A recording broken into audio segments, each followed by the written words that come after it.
ध्येयमन्त्रः पठामि संस्कृतं नित्यं वदामि संस्कृतं सदा ध्यायामि संस्कृतं सम्यक् वन्दे संस्कृतमातरम् संस्कृतस्य प्रसाराय नैजं सर्वं ददाम्यहम् संस्कृतस्य सदा भक्तो वन्दे संस्कृतमातरम् संस्कृतस्य कृते जीवन् संस्कृतस्य कृते यजन् आत्मानमाहुतं मन्ये वन्दे संस्कृतमातरम्। धन्यवादः। धन्यवादः। नमस्कारः महोदय। नमस्कारः।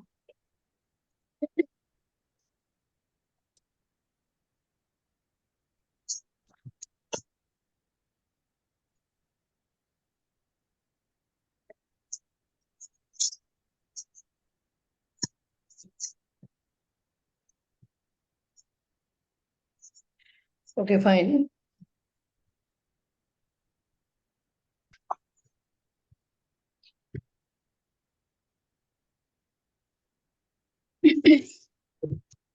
So, 8th lesson, అష్టమః పాఠః.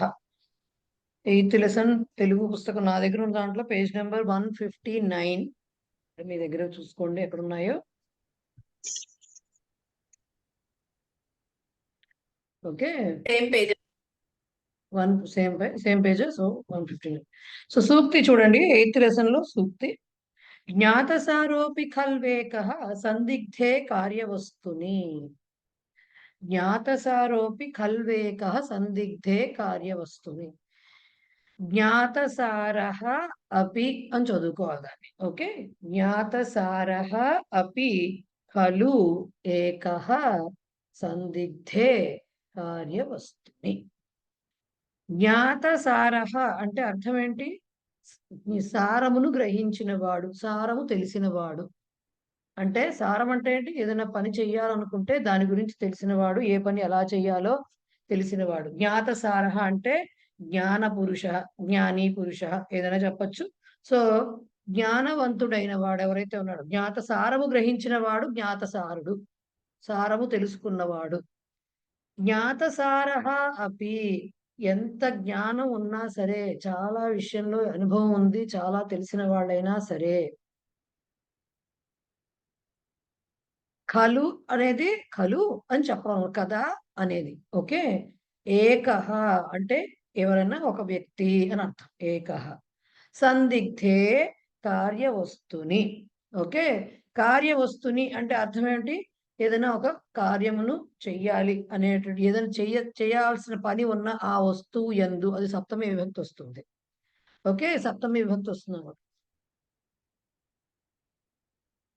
సో కార్యవస్తుని అంటే ఏదైనా పని యందు అని అర్థం. కార్యములకు సంబంధించిన వస్తువునందు.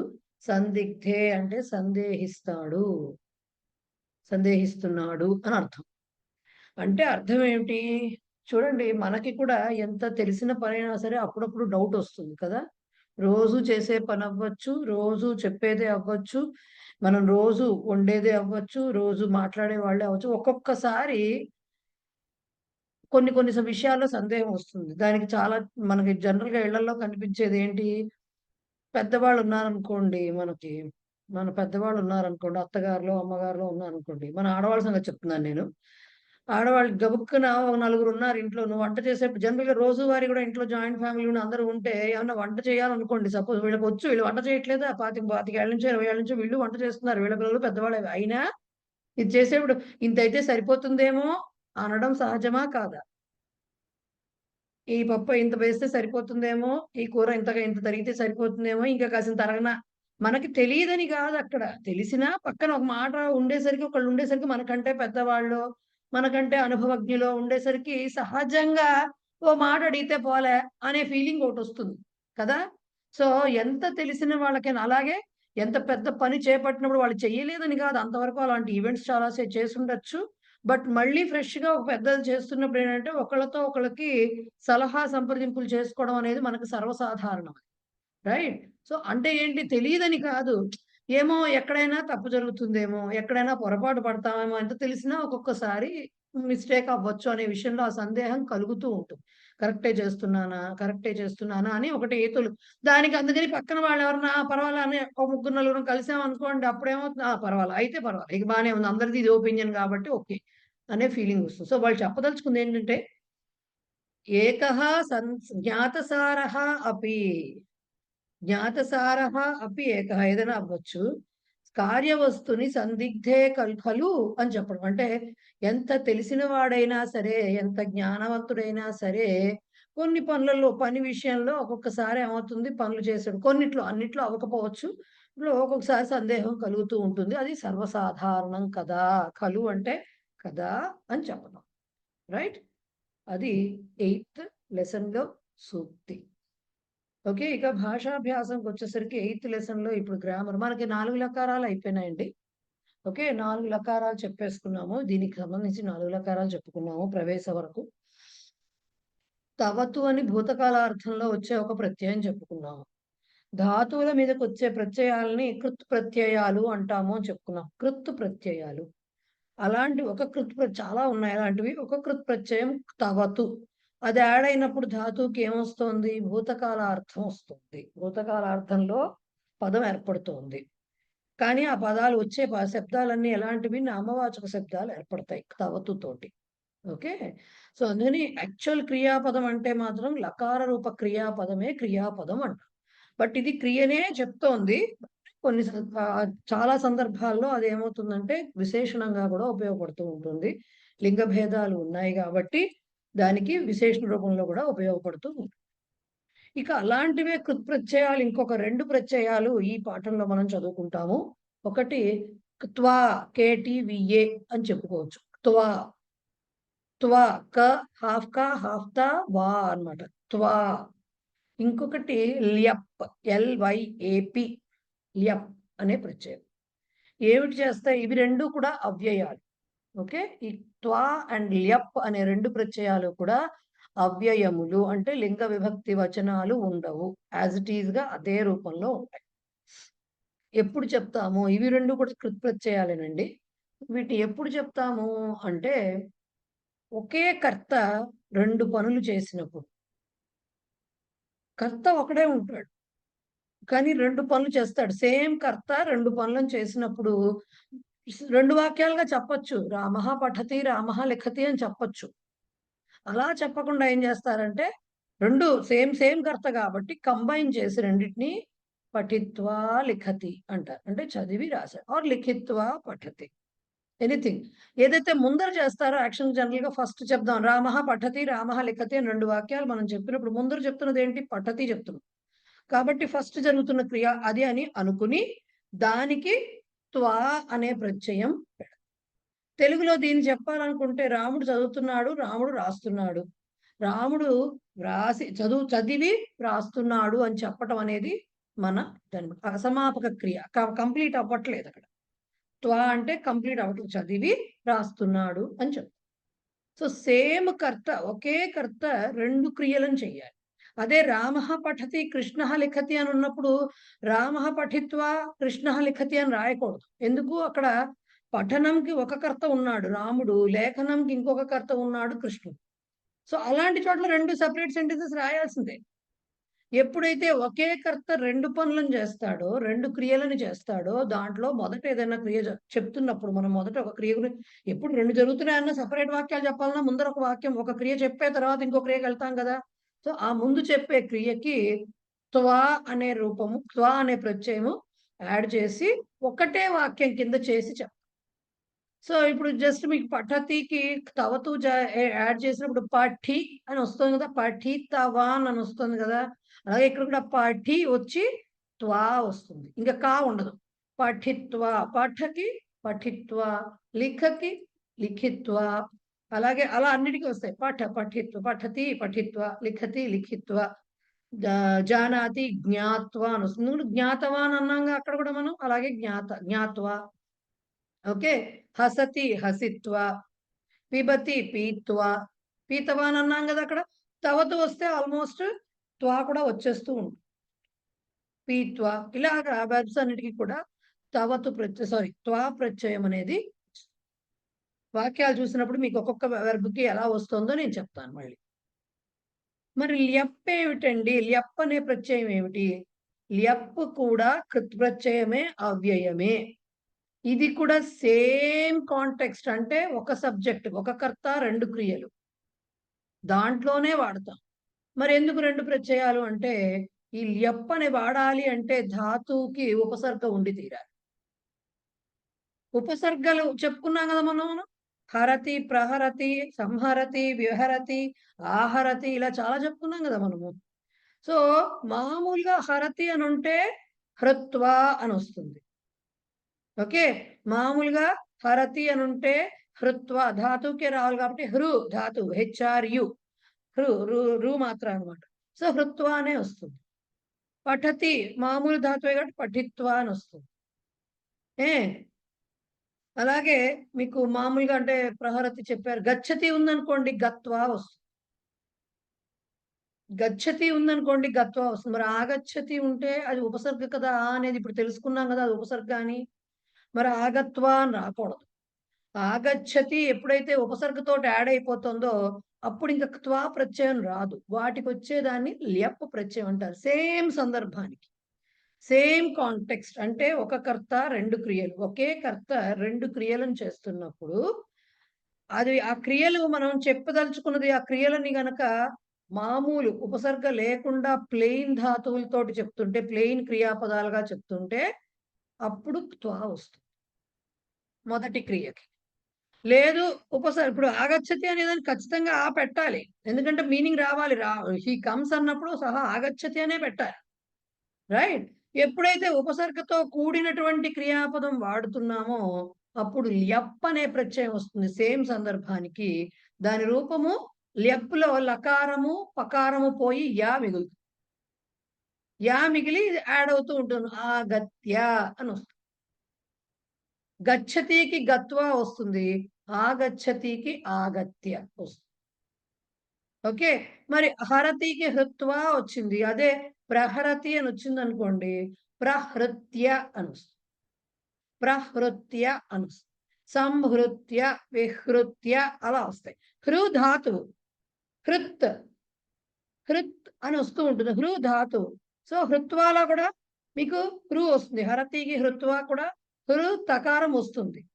ఎందుకంటే త్వాలో మీకు మిగిలేదేంటి? త్వా ప్రత్యయంలో మిగిలేది కకారం పోయి త్వా అని మిగులుతుంది కాబట్టి హృధాతుకి హృత్వా వచ్చింది. గమ్ ధాతువులో చివరి మకారం పోయి గత్వా అని వస్తుంది. ఆ గచ్చతి వచ్చినప్పుడు ఏమవుతుంది? ఆ ప్లస్ గమ్ అని చెప్తాం. దాని ఆగచ్చతిని ధాతు పరంగా విడగొట్టాలనుకోండి, ఆ ప్లస్ గమ్ ప్లస్ వర్తమాన లట్లకార ప్రథమ పురుష ఏకవచనము అని చెప్తాం. దానికి సంబంధించిన తిప్ ప్రత్యయం అని చెప్తాం. అది ఇంకా తెలియదు కాబట్టి అది వదిలేస్తే. సో ఆ ప్లస్ గమ్ అని వాడతాం దాన్ని. ఆగచ్చతి అనే చోట మీకు ధాతువు ఏంటని అడిగితే ఏం చెప్పాలి? ఆ ప్లస్ గమ్ అని చెప్తాం. గచ్చతి అనే చోట ధాతువు ఏంటి అంటే గమ్ అని చెప్తాం. ఓకే, అలాగే ప్రహరతి, హరతి అనే చోట ధాతువు ఏది అంటే హృ అని చెప్పాలి. అదే ప్రహరతి, విహరతి అలా వచ్చినప్పుడు ప్రహరతి అని ఉందనుకోండి, దానికి ధాతువు ఏంటి అంటే ప్ర ప్లస్ హృ అని చెప్పాలి. ప్ర ప్లస్ హృ. సో ప్ర అలాగే ఉంటుంది. హృకి మరి త్వా చేరాలి కాబట్టి మామూలుగా అయితే త్వా, కానీ ఇక్కడ ల్యప్ కదా. సో త్యా అని చేరి విహృత్య, సంహృత్య, ఆహృత్య, ఇంకేంటి ప్రహృత్య, ఇలాంటి పదాలు. ఆగత్య. ఓకే, సో త్వా అండ్ ల్యప్ రెండు ప్రత్యయాలు కూడా వాడేది ఒకటే సందర్భము. ఏమిటా సందర్భము? కర్త ఒకడే ఉంటాడు, క్రియలు రెండు జరుగుతాయి. రెండు జరిగినప్పుడు రెండు సెపరేట్ వాక్యాలు చెప్పకుండా రెండింటిని కంబైన్ చేసి చెప్పేందుకు ఏం చేస్తాము? మొదటికి చెప్పదలుచుకున్న క్రియకి త్వా ఆర్ ల్యప్ అని చెప్పి మిగతా వాక్యం రెండో క్రియతోటి కంప్లీట్ చేస్తాం. ఓకే, సో మొదటి క్రియకి గనక చెప్పదలుచుకున్నటువంటి క్రియాపదము ఉపసర్గ లేనిది అయ్యుంటే త్వా అనే ప్రత్యయం వస్తుంది. ఉపసర్గతో కూడినది అయ్యుంటే ల్యప్ అనే ప్రత్యయం వస్తుంది. ఓకే, సపోజ్ సహ ఉపవిశతి, సహ పశ్యతి అన్నాం, రైట్? సహ కూర్చుంటున్నాడు, చూస్తున్నాడు, రెండు క్రియలు సహానే చేస్తున్నాడు. సో సహా దానికి మరి మనం మొదట చెప్తాం అనుకుంది ఉపవిశతి అని చెప్దాం అనుకున్నాం అనుకోండి. అప్పుడు ఉపవిశతిలో ఉప అనేది ఉపసర్గ. కాబట్టి ఇది మొట్టమొదటి చెప్దాము, ఈ క్రియను చెప్దాం మొదట అనుకున్నప్పుడు దీనికి త్వా ఆర్ ల్యప్ రావాలి. దీనికి త్వా ఆర్ ల్యప్ రావాలన్నప్పుడు ఉపవిశతి అనేది మరి ఉపసర్గ ఉంది కాబట్టి ల్యప్పే వస్తుంది, త్వా రాదు. కాబట్టి ఏం చెప్పాలి? సహ ఉపవిశ్య అని చెప్పాలి. ఉపవిశ్య. నెక్స్ట్ ఏం చెప్దాం అనుకున్నాం? పశ్యతి. అది మళ్ళీ సబ్జెక్ట్ ఒకసారి చెప్పేశాక మళ్ళీ సబ్జెక్ట్ రిపీట్ చేయి. సో సహ పశ్యతి, సహ ఉపవిశతి, సహ పశ్యతి అన్నప్పుడు సహ ఉపవిశ్య పశ్యతి అని చెప్తాం. లేదండి సహ పశ్యతి, సహ ఉపవిశ్యతి ఇలా చెప్తా, ఈ ఆర్డర్ లో చెప్తా. ఇప్పుడు నేను రివర్స్ ఆర్డర్ పెట్టాను. వాక్యం మొదటి వాక్యం రెండోదిగా చేసాం, రెండో దాన్ని మొదటిగా చేసాం. సహ పశ్యతి, సహ ఉపవిశతి అని చెప్తానండి. అప్పుడు అంటే సహ పశ్యతి మొదట తీసుకున్నటువంటి క్రియాపదం, అది మామూలు క్రియాపదం కాబట్టి దానికి ధాతువు దృశ్య ధాతువు కాబట్టి దృష్ట్వా రావాలి. త్వా ప్రత్యయం వచ్చి దృష్ట్వా రావాలి. అది నార్మల్, దానికి ఉపసర్గ లేదు కాబట్టి ధాతువు దృశ్య కాబట్టి సహ దృష్ట్వా. తర్వాత ఏమిటి? ఉపవిశతి మామూలుగా రాసేస్తాం యాజ్ ఇట్ ఈస్. ఇంక దానికి ఒకటి అసమాపకంగా వస్తుంది. ఫస్ట్ క్రియకే మీరు త్వా ల్యప్ పెడతారు, రెండో క్రియ యాజ్ ఇట్ ఈస్ గా వస్తుంది. ఓకే. సో ఇప్పుడు ఈ రెండు వాక్యాలు నేను ఎందుకు చెప్పాను? ఫస్ట్ గనక మనకి ఉపసర్గతో ఉన్నట్టు క్రియ ఉంటే ఫస్ట్ చెప్పేది దానికి ల్యప్ పెట్టాలి. లేదు ప్లెయిన్ క్రియ ఉంటే దానికి త్వా పెట్టాలి. రెండు వాడేది మాత్రం ఒకే సందర్భం. ఒకే సందర్భం. రాముడన్నా, దాశరథి అన్నా, ఇంకా దశరథ నందుడు అన్ని ఆయనకే పేర్లు. రైట్. బట్ ఒక్కొక్క టైంలో ఒక్కొక్కటి మాట్లాడడం. ఇక్కడేంటి కాంటెక్స్ట్ సేమ్ ఉంటుంది. లైక్ మనము ఇప్పుడు లంగ్ లకారంలో అపఠత్ అనొచ్చు, పఠితవాన్, పఠితవతి కూడా చెప్పొచ్చు. అది కూడా అంతే సేమ్ అర్థాన్ని ఇస్తుంది. ఇక్కడ కూడా సేమ్ అర్థం. చిన్న డిఫరెన్స్ ఏంటి? ఉపసర్గతో గనక క్రియాపదం ఉంటే దానికి ల్యప్ రావాలి. ఉపసర్గ లేని క్రియాపదం వస్తే దానికి త్వా అనే ప్రత్యయము లీ. అంటే ఈ రెండిటికి సందర్భం ఏంటి? ఒక కర్త చేసేవి రెండు క్రియలు. ఒకే కర్త, నేనే అన్ని పనులు చేస్తున్నాను. సో నేను చేసే రెండు పనులకి నేను ఒకదానికి త్వా ఆర్ ల్యప్ పెట్టి రెండో వాక్యాన్ని కంప్లీట్ చేసేస్తాను. సో రెండింటిని కంబైన్ చేసి చెప్తాం వాక్యం. అర్థమైందా ఇంతవరకు? మూర్తి గారు ఏంటి మీ డౌట్? లేదు ఉపవిశ్య అది ఉపసర్గ వచ్చిన దానికి ల్యప్ రావాలన్నది అది దీర్ఘం అండి, హ్రస్వం అండి? ఉపవిశ్య కాదు కదా? హ్రస్వమే, దీర్ఘం కాదు. ఉపవిశ్య అంతే. ఇప్పుడు వస్తాయి మనకు అవన్నీ. పఠిత్వా అన్నప్పుడు దీర్ఘం వస్తుంది, ల్యప్కి దీర్ఘం హ్రస్వమే వస్తుంది. మనం వాక్యాలు చదువుతుంటే తెలుస్తుంది మనం. మొట్టమొదటి సెట్ ఆఫ్ వాక్యాలేమో త్వా ప్రత్యయం వాక్యాలు, రెండవ సెట్ ఏమో ల్యప్ ప్రత్యయ వాక్యాలు ఉన్నాయి. చెప్తాను చూడండి ఒకటొకటి. అహం క్రీడిత్వా పఠామి, నేను ఆడుకొని. ఏంటండి? 159 సార్. ఓకే. అహం క్రీడిత్వా పఠామి, నేను ఆడుకొని. క్రీడిత్వా ఇక్కడ అసలు యాక్చువల్గా జరుగుతోంది ఏంటి? అహం అనేది ఒకటే కర్తృపదం. వాడే ఆడుకుంటున్నాడు, అహం నేను ఆడుకుంటున్నాను, నేను చదువుకుంటున్నాను, రెండు జరుగుతున్నాయి. అంటే అహం క్రీడామి, అహం పఠామి. ఇప్పుడు రెండింటిని కంబైన్ చేసి రాయాలి కాబట్టి ఫస్ట్ చెప్తున్నది ఏంటి? క్రీడామి అనేది ఉంది కాబట్టి క్రీడ ధాతువుకి దాంట్లో ఉపసర్గ లేదు కాబట్టి త్వా వచ్చి క్రీడిత్వా అయింది. అహం క్రీడిత్వా. నెక్స్ట్ వాక్యంలో పఠామి యాజ్ ఇట్ ఈస్ గా వస్తుంది, ఒకటే వాక్యం అయిపోతుంది. అహం క్రీడిత్వా పఠామి, క్రీడతికి క్రీడిత్వా. సహ స్థిత్వా గాయతి, తిష్టతికి స్థిత్వా వస్తుంది. ఎందుకంటే ధాతువు తిష్టతికి ధాతువు స్థా అనే ధాతువు. స్థా అనే ధాతువు తిష్టతికి. తిష్టతికి ధాతు రూపం ఏమిటి అంటే స్థా అనేది. సో దానికి వచ్చి స్థిత్వ. అలాగే దానికి తవత్తు కూడా స్థితవాన్ స్థితవతి అని వస్తుంది. అతిష్టత్ అని రాయడానికి స్థితవాన్ స్థితవతి వస్తాయి.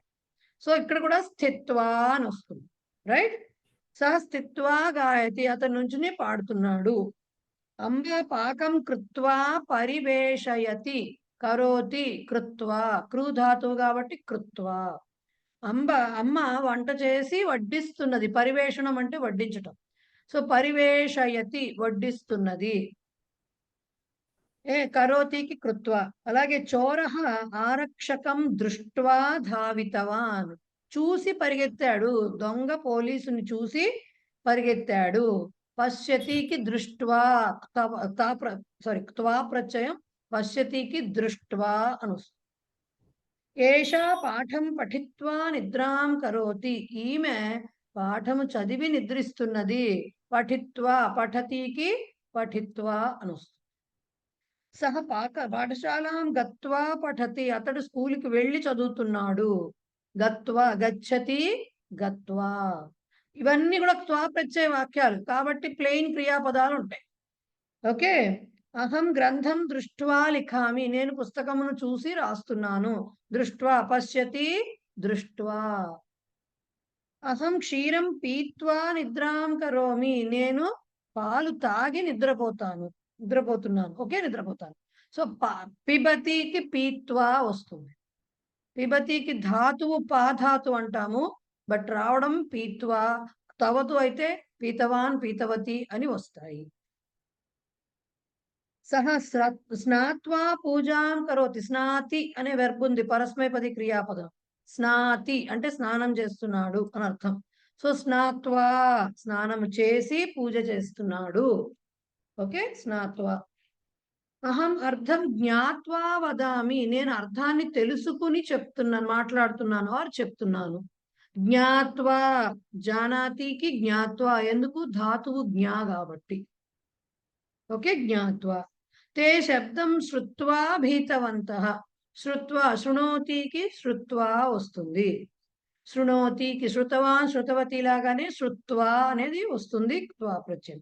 అతడు శబ్దమును విని భయపడ్డాడు. వారు శబ్దమును విని భయపడ్డారు. బాలా అర్థం పృష్ట్వా జ్ఞాతవంతః. బాలలు అర్థమును అడిగి తెలుసుకున్నారు. పృచ్ఛతికి పృష్ట్వా వస్తుంది. జస్ట్ లైక్ పృష్టవాన్ పృష్టవతి లాగానే ఇక్కడ పృష్ట్వా అని వస్తుంది. ఓకే, పృష్ట్వా జ్ఞాతవంతః. భక్తాః దేవం స్మృత్వా పూజయంతి. స్మరతి. స్మరతికి స్మృ అనేది ధాతువు. సో స్మృత్వా. స్మృతవాన్ స్మృతవతి అని వస్తుంది, దాంట్లో కూడా తవతు. స్మృత్వా అనేది వస్తుంది దీనికి. అలాగే బాలాః పతిత్వా రుదంతి. బాలులు పడిపోయి ఏడుస్తున్నారు. పడి ఏడుస్తున్నారు. సో పతిత్వా పతతి పతిత్వా. ఓకే, పతతికి పతిత్వా. అది మీరు ఇక్కడ అబ్జర్వ్ చేస్తే అహం అనేది ఏకవచనంలో ఉంది. అహం అర్థం జ్ఞాత్వా వదామిలో. తే శబ్దం శ్రుత్వా. బాలాహ తే బాలాహ భక్తాహ ఇవన్నీ కూడా బహువచనంలో ఉన్నాయి. ఎలా ఉన్నా దాంట్లో మనకు మార్పు రాదు, అది అవ్యయం కాబట్టి త్వా ప్రత్యయంలో మార్పు ఉండదు. ఓకే, బాలహ అర్థం పృష్ట్వా జ్ఞాతవాన్ అనొచ్చు. బాలాహ అర్థం పృష్ట్వా జ్ఞాతవంతః అనొచ్చు. పృష్ట్వాలో మార్పు ఉండదు. నువ్వు చెప్దాం అనుకున్న విని అనే దానికి మార్పు ఉండదు, ఎందుకంటే అవ్యయంగా. దానికి ఏకబహువచనాలు లింగ భేదాలు అవేవి ఉండవు. త్వం ఛత్రం గృహీత్వా గచ్చ. ఓకే, అంటే నీవు గొడుగును తీసుకుని వెళ్ళు. గృహ్ణాతికి గృహీత్వా. గృహీతవాన్ గృహీతవతి అని చదువుతాం కదా, అట్లాగే గృహ్ణాతికి ఏమొస్తుంది? గృహీత్వా అనేది వస్తుంది. చోరః ధనం చోరయిత్వా నీతవాన్. దొంగిలించి తీసుకెళ్ళిపోయాడు. చోరయిత్వా. చోరయతికి చోరయిత్వా అని వస్తుంది. అలాగే త్వం మాం ఉక్త్వా గచ్చ. ఈ వాక్యం మనకి డైలీ సంభాషణలో బాగా పనికొస్తుంది. నాకు చెప్పి వెళ్ళు, నువ్వు వెళ్ళేప్పుడు చెప్పెళ్ళు అంటాను చూడండి. నువ్వు నాకు చెప్పి వెళ్ళు. త్వం మాం ఉక్త్వా గచ్చ. వచ్చతికి ఉక్త్వా అని వస్తుంది. వదతి కూడా చెప్తారు, బట్ వచతికి ఉక్త్వా అనేది వస్తుంది. తే ఫలం ఖాది. వచతి అని లేదు, యాక్చువల్ వక్తి అనుకుంటుంది, ఉక్త్వా వస్తుంది. సో మీరు ప్రస్తుతానికి వదతికి ఉక్త్వా అనేది అనుకోండి బేసిక్ గా, అంతే. తే ఫలం ఖాదిత్వా తృప్తిం ప్రాప్తవంతః. వారు పండును తిని తృప్తిని పొందినారు. సో ఖాదతికి ఖాదిత్వా. బాలకాః దేవం వందిత్వా గతవంతః. దీనికి సేమ్ అండి, ఆత్మనేపదైనా పరస్మైపదైనా సరే అలాగే వస్తాయి. Just like తవతు వచ్చినట్టుగానే వందతేకి వందిత్వ, శ్లాఘతే శ్లాఘిత్వ.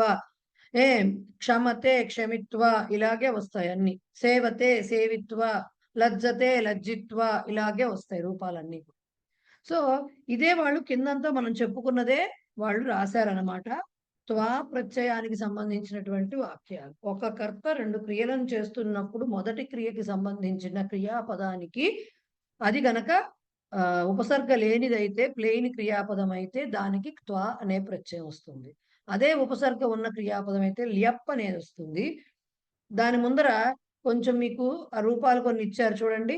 పృచ్ఛతికి పృష్ట్వా, గచ్చతి గత్వ ఇవి మనం చెప్పుకున్నవే. తిష్టతికి స్థిత్వ, గాయతి గీత్వ, వహతి ఇది గుర్తుపెట్టుకోవాల్సిందండి.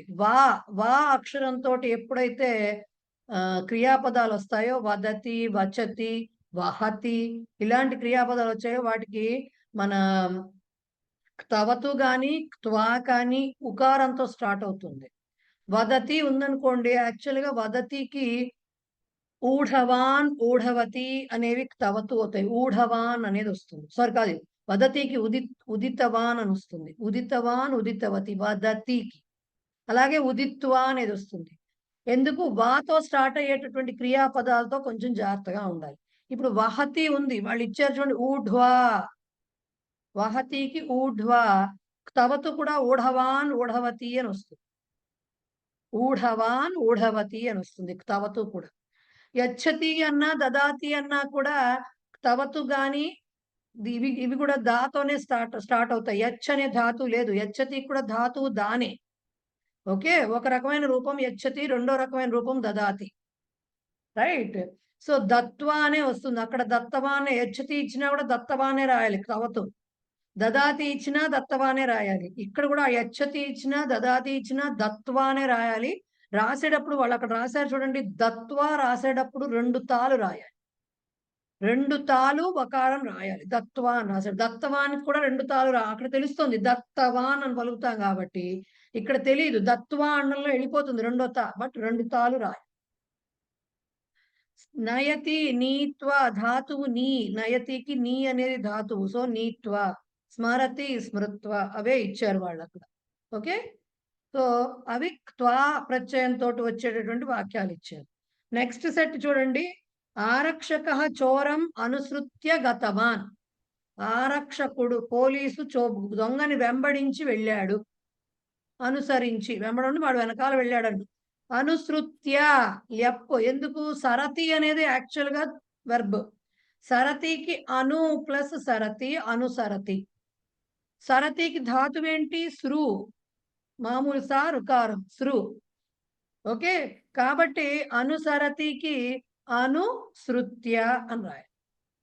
ఎందుకు? ఇది ఉపసర్గ ఉంది కాబట్టి ఇక్కడ ల్యప్ వస్తుంది, త్వా రాదు. సో సేమ్ కాంటెక్స్ట్, మళ్ళీ వాక్యాలు చూస్తుంటే అలాగే ఉంటాయి. ఓకే, అనుసృత్య, అనుసరతికి అనుసృత్య ల్యప్ వస్తుంది. చోరః ధనం అపహృత్య ధావితవాన్. హరతి అపహరతి. హరతి అయితే హృత్వా రావాలి. అపహరతి వచ్చింది కాబట్టి అపహృత్య. దొంగ ధనమును దొంగిలించి పరిగెత్తాడు. అపహృత్య.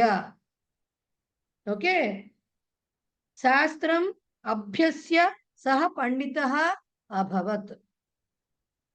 అభ్యస్య దీనికి యాక్చువల్ గా ఇది దీని అభ్యసితి అనేదో వెర్బ్ ఉంటుంది. దానికి అభ్యసతినో ఏదో వెర్బ్ ఉంది.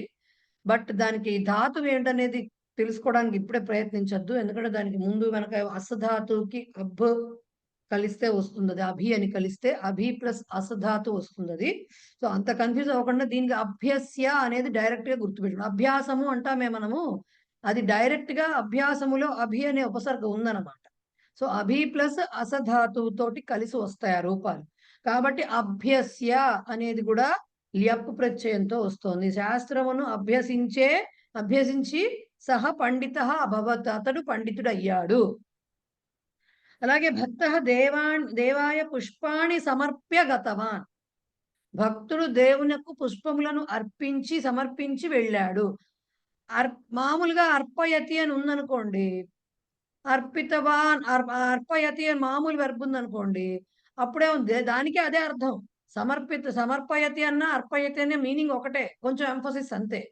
సో అర్పయతి అని ఉందనుకోండి, అర్పిత్వా అని రావాలి. ఎప్పుడైతే సమ్ వచ్చేసిందో దానికి సమ్ ప్లస్ అర్పయతి, సమర్పయతి అని వస్తుందో సమర్ప్య అని రావాలి దానికి. ఓకే, సమర్ప్య గతవాన్. సేవక వృక్షాత్ అవతీర్య గతవాన్. సేవకుడు చెట్టు నుంచి దిగి వెళ్ళిపోయాడు. అవతీర్య, ఈ మాట మామూలుగా మనకు తెలిసి ఉండొచ్చు. కిందకి దిగడం. అవతీర్య అంటే ఏంటి? కిందకి దిగడం. త్రుధాతు అన్నమాట. త్రుధాతు. త్రుధాతుకి తరతి అని వస్తుంది కదా. త్రుధాతు మీకు తెలుసు కదా, తరతి వెర్బ్. తరతి అంటే ఏంటి? స్విమ్ చేయడం. ఎప్పుడైతే అవ ప్లస్ త్రూ చేరిందో దిగడం అనే మీనింగ్ వస్తుంది, క్లైంబింగ్ డౌన్. ఓకే, సో అవ ప్లస్ మామూలుగా తరతి అని ఉందనుకోండి, తీర్త్వ అలాంటివి వస్తాయి త్వా ప్రత్యయానికి. బట్ ఎప్పుడైతే ఎప్ అవ ప్లస్ త్రూ వచ్చిందో అవతీర్య అని వస్తుంది. అవతరతి యాక్చువల్ వెర్బ్ అది, అవతీర్య వస్తుంది. దిగి వెళ్ళిపోయాడు. త్వం రజ్జుం ఆకృష్య పశ్య. ఆకర్షణం అంటే ఏంటంటే అసలు యాక్చువల్గా లాగబడటం కదా. ఏదో ఆకర్షిస్తుందంటే అట్రాక్ట్ చేయడం అంటే ఏంటి? లాగడం. ఓకే, సో త్వం రజ్జుం, రజ్జుహు అంటే తాడు. రజ్జుం ఆకృష్య పశ్య, నువ్వు లాగి చూడు. ఆకృష్య అంటే లాగి. కర్షతి అనే వెర్బ్ ఉంది, దానికి కృషిత్వ అనేది వస్తుంది. అదే ప్లస్ ఆకృష్య అని ఉందనుకోండి, ఆ వచ్చింది కాబట్టి ఆకృష్య వెర్బ్ వస్తుంది. ఓకే, అదే ప్రత్యయం వస్తుంది. ఆకర్షతి, ఆకృష్య. ఓకే, త్వం దీపం. ఇప్పుడు కొత్త వెర్బ్స్ వస్తున్నాయి అన్నమాట, ఇంతవరకు మీరు చూడనివి. త్వం దీపం నిర్వాప్య శయనం కురు. ఇది మనకి డైలీ యూసేజ్ వాక్యం. నువ్వు లైట్ ఆర్పేసి పడుకో. దీపం నిర్వాప్య, నిర్వాప్య శయనం కురు, పడుకో, నిద్రపో. ఓకే, నిర్వాపయతి, నిర్వాప్య. నిర్వాపయతి, దానికి నిర్ అనేది వస్తుంది కదా అక్కడ. వాపయతి, దానికి నిర్ అని వస్తుంది. సో వాప్య, నిర్వాప్య అని ల్యప్రావు. అహం సన్మార్గం ఆశ్రిత్య గచ్చామి. ఆశ్రయతి, శ్రయతి అనేది మామూలు వర్బ్. ఆశ్రయతి, ఆశ్రిత్య. ఓకే, ఆశ్రిత్య గచ్చామి. నేను సన్మార్గమును ఆశ్రయించండి, దాన్ని అవలంబించి వెళుతున్నాను అని చెప్ప. సహ యంత్రం ఉత్పాద్య విక్రయణం కరోతి. ఉత్ ప్లస్ పద్. ఉత్పాద్య అంటే యాక్చువల్ గా పద్యతే అని ఉంది, పదతి అలాంటివన్నీ వస్తాయన్నమాట. బట్ ఇక్కడ మీరు ఎలా చూసుకోవాలంటే ఉత్పాదయతి. ఉత్పాదయతి అంటే ఏంటి? ప్రొడక్షన్ అన్నమాట. ప్రొడ్యూస్ చేయడం. ఇప్పుడు దాని సహా యంత్రం ఉత్పాద్య విక్రయణం కరోతి అంటే తయారు చేయటం అనేది మీనింగ్ కూడా వస్తుంది. ప్రొడ్యూస్ చేయడం అంటే ఏంటి? ఫ్యాక్టరీలో వాడు యంత్రాన్ని, మెషిన్ తయారు చేసి అమ్ముతున్నాడు. సో ఉత్పాద్య, ఉత్పాద్య అంటే ఏంటి? ప్రొడ్యూస్ చేసి తయారు చేసి. ఉత్పాదయతి అనేటటువంటి ఉత్పాదన అనే మాట వినుంటారు కదా, తెలుగులో కూడా వస్తుంది. సో ఉత్పాదయతికి ఉత్పాద్య అనేది ల్యప్ వస్తుంది. బాలక ఉత్థాయ వదతి. ఇది మీకు కావాల్సింది, ఉత్థాయ. మనం చాలా కొన్ని స్తోత్రాల్లో ప్రాతరుత్థాయ పఠేత్ అని చదువుకుంటాం. ప్రాతరుత్థాయ ఎలా వచ్చింది? ప్రాతః ఉత్థాయ. ఉత్థాయ అంటే లేచి. బాలకుడు లేచి చెప్తున్నాడు. ఉత్థాయ ఎలా వచ్చింది? ఉత్తిష్ఠతికి ఉత్థాయ వస్తుంది. ఎందుకు వచ్చింది? ఉత్తిష్ఠతి ఉందనుకోండి, దాంట్లో ఉత్ ప్లస్ తిష్ఠతి కదా, అంటే ఉపసర్గ ఉంది కదా. తిష్ఠతికి ధాతువు ఏంటి? స్థా కదా. సో ఆ స్థా మామూలుగా తిష్ఠతి ఉందనుకోండి, స్థిత్వ అని చెప్పుకుంటాం. ఎప్పుడైతే ఉత్ ప్లస్ తిష్ఠతి ఉందో అక్కడ రకరకాల దానికి ల్యప్ రావాలి కాబట్టి ఆ ఉత్ ప్లస్ స్థా ప్లస్ ల్యప్ కలిస్తే ఏమొస్తుందంటే ఉత్థాయ అనే మాట వస్తుంది, because of some sandhis. Okay, ఉత్ ప్లస్ స్థా కలిస్తే ఏమవుతుంది? తిష్ఠతి అనే వెర్బ్ వస్తుంది. దానికి ల్యప్ కలిస్తే ఏమవుతుంది? ఉత్థాయ అనేది వస్తుంది. ఓకే, ఉత్థాయ. ఎవరైనా మిమ్మల్ని ఉత్థాయలో ధాతువు ఏంటి అని అడిగారు అనుకోండి, ఉత్ ప్లస్ స్థా అని చెప్పాలి. ఉత్ ప్లస్ స్థా, దానికి ల్యప్ రావాలి. ఉపసర్గ ఉంది కాబట్టి ఉత్. సహ ఉపవిశ్య పఠతి. అతను కూర్చుని చదువుతున్నాడు. ఉపవిశతి, ఉపవిశతి, ఉపవిశ్య ల్యప్. ఉప అనేది ఉపసర్గ కాబట్టి ఉపవిశ్య ల్యప్ అవుతుంది. కర్మకరి పాత్రం ప్రక్షాళ్య గతవతి, గిన్నెను కడిగేసి వెళ్ళిపోయింది. ప్రక్షాళయతి తెలుసు కదా మీకు. అదే క్షాళయతి అన్నా ప్రక్షాళయతి అన్నా మీనింగ్ ఒక్కటే, రైట్? బట్ క్షాళయతిలో ఉపసర్గ లేదు కాబట్టి క్షాళయతి ఇచ్చినప్పుడు క్షాళిత్వా అని రాయాలి. బట్ ప్రక్షాళయతి అని ఇచ్చారనుకోండి, ప్ర అనేది ఉపసర్గ వచ్చింది కాబట్టి ప్రక్షాళ్య అని రాయాలి. ఓకే, ప్రక్షాళ్య గతవతి. అర్చకః దేవం అలంకృత్య పూజయతి. ఓకే, అలంకృత్య పూజయతి. ఇక్కడ యాక్చువల్ గా అంటే మనకు మీనింగ్ అయితే అర్థమైపోతుంది. అలంకరోతికి అలంకృత్య అనేది. ఓకే, అయితే దేవుడిని అర్చకుడు దేవుడిని అలంకరించి పూజిస్తున్నాడు. అయితే ఈ వాక్యం ఒకటి. నెక్స్ట్, జనాహ క్షీరం ఉష్ణీకృత్య పిబంతి, వేడి చేసి తాగుతున్నారు నీటిని జనులు. ఉష్ణీకరోతి ఉష్ణీకృత్య. అలాగే నిర్ధన ధనం, మూడిటికి కలిపి ఒకసారి చెప్తా. అందుకని నిర్ధన ధనం వ్యయీకృత్య రోదితి, వ్యయీకరోతి వ్యయీకృత్య. ఓకే, అంటే ఖర్చు పెట్టేసి ఏడుస్తున్నాడు. పేదవాడు డబ్బును ఖర్చు చేసేసి ఏడుస్తున్నాడు అని. అయితే ఈ మూడు వాక్యాలు ఏవైతే ఉన్నాయో ఈ మూడిట్లో వాడినటువంటిది వెర్బ్ ఒకటే, కరోతి, అలంకరోతి, ఉష్ణీకరోతి, అలాగే వ్యయీకరోతి. వీటితో పాటు అందుకని కృత్య ముందర వేరే పదం యాడ్ అయింది కాబట్టి కృత్య అని వచ్చింది. అయితే ఈ అలంకరోతిలో అలంక అని, వ్యయీకరోతిలో వ్యయి అనేది కానీ, ఉష్ణీకరోతిలో ఉష్ణి అనేది కానీ మనకి ఇచ్చినటువంటి 22 ఉపసర్గ లిస్ట్ లో లేవు. ఉపసర్గ లిస్ట్ లో లేవు, రైట్? బట్ అయినా సరే ఇలా కొన్ని పదాలని కరోతి ద్వారా యాడ్ చేయడం వల్ల ఏమవుతుందంటే ఆ రకంగా చేసి అనేటటువంటి ఉద్దేశం వస్తున్నప్పుడు కృధాతువుకి అంటే కరోతికి ముందు యాడ్ చేసినట్టే అయింది కదా. అంటే ఉపసర్గల స్థానంలో యాడ్ చేశారు కాబట్టి వాటిని కూడా ఒక రకమైన ఉపసర్గల కిందే, అంటే ఉపసర్గ అంటే ఏంటి, పదానికి ముందు యాడ్ అయ్యేది. సో ప్రాదయ డిఫైన్డ్ ఉపసర్గలు అన్నమాట. ప్రాదయ ఏవైతే 22 ఉన్నాయో డిఫైన్డ్ ఉపసర్గలు, వాటికి కొన్ని మీనింగ్స్ ఉన్నాయి. వాటికి అందుకని అవి కంప్లీట్ గా సెట్ ఆఫ్ ఉపసర్గలు విచ్ ఆర్ డిఫైన్డ్ ఇన్ సంస్కృత గ్రామర్. బట్ ఇవై సో అలా కొన్ని చోట్ల ఆ సెట్ ఆఫ్ 22 విభక్తులు ఏవైతే ఉన్నాయో, విభక్తులు కదా 22 ఉపసర్గలు ఏవైతే ఉన్నాయో మనకి అవి సెపరేట్ గా చిన్న చిన్న మాటలాగా ఉన్న సెట్ ఆఫ్ ఉపసర్గలు డిఫైన్డ్ ఇన్ సంస్కృత గ్రామర్. అవి కాకుండా కూడా కొన్ని చోట్ల ఇలాంటివి కనిపిస్తాయి, వాటిల్లో లేనివి. బట్ వీటిని కూడా ఉపసర్గల కిందే ట్రీట్ చేస్తారు కాబట్టి, అంటే ఈ ఉపసర్గ అంటే ఏంటి, ముందు పదానికి ముందు యాడ్ అయ్యేది కాబట్టి వాటికి ల్యప్పే రావాలి, వాటికి త్వా రాకూడదు అనేది వాళ్ళ ఉద్దేశ్యం అన్నమాట. దీన్ని వేరే రకమైన ప్రయోగం అంటారు, అది ఇప్పుడు మీకు కోవిద వరకు ఉన్న గ్రామర్ లో అయితే లేదు ఇలా చేయటాన్ని, రైట్? సో ఇది ల్యప్ ప్రత్యయ రూపాలు. అలాగే కింద మీకు ఇచ్చారు హరతి, కిందాక నుంచి మనం చెప్పుకుంటున్నదే. హరతిగా ఉత్త ప్లెయిన్ కాబట్టి హృత్వా అని రాయాలి. అపహరతి అంటే అపహృత్య అని రాయాలి. అలాగే పరిహరతి కింద ఇచ్చారు చూడండి, పరిహరతి అంటే పరిహృత్య, సమర్పయతి సమర్ప్య, ఆరోహతి అంటే చెట్టు ఎక్కడం, ఆ ప్లస్ రుహ్ ధాతు అంటారు దాన్ని. ఓకే, ఆరోహతి ఆరుహ్య, ఉపవిశతి ఉపవిశ్య, ప్రక్షాళయతి ప్రక్షాళ్య. ఇలాగా మీకు వస్తాయన్నమాట. మీరు ఇప్పటి వరకు ఇచ్చినవన్నీ లిస్ట్ లో ఏవైతే ఉన్నాయో సెంటెన్సెస్ లో అవన్నీ కూడా మీరు ఒక చోట రాసుకోవచ్చు చక్కగా. అంటే క్రియాపదం రాసుకుని దానికి ఇది రాసుకుంటే తవతులాగానే, అంటే నేను ఇచ్చే ఎక్సర్సైజ్లు కూడా వస్తాయిలేండి, మళ్ళీ ఇంకా వస్తాయి, రైట్? ఎస్ ఎంవి రావు గారు చెప్పండి సార్. దత్వాలో 2 సార్లు ఎలా రాయాలో మాట చూపిస్తారా? ఏంటంటే దత్వాలనా? దత్వాలో 2 సార్లు రాయాలన్నారు కదా మీరు. అక్కడ పుస్తకంలో ఉన్నట్టుగానేనండి. వాకి పుస్తకంలో ఒకటే తా కనిపిస్తుంది నాకు. హాఫ్ తా ఉండి పైన ఒక గీత ఉంటుంది చూడండి, అది రెండో తా. అవునవును, ఓకే ఓకే, అది 2 తాలు, అది రెండో తా. ఓకే. సో ఇది మీకు యప్ అండ్ త్వా ప్రత్యయాలతోటి ఉన్నటువంటి ప్రయోగం. అర్థమైందా అండి? ఏ సందర్భంలో వాడతామో.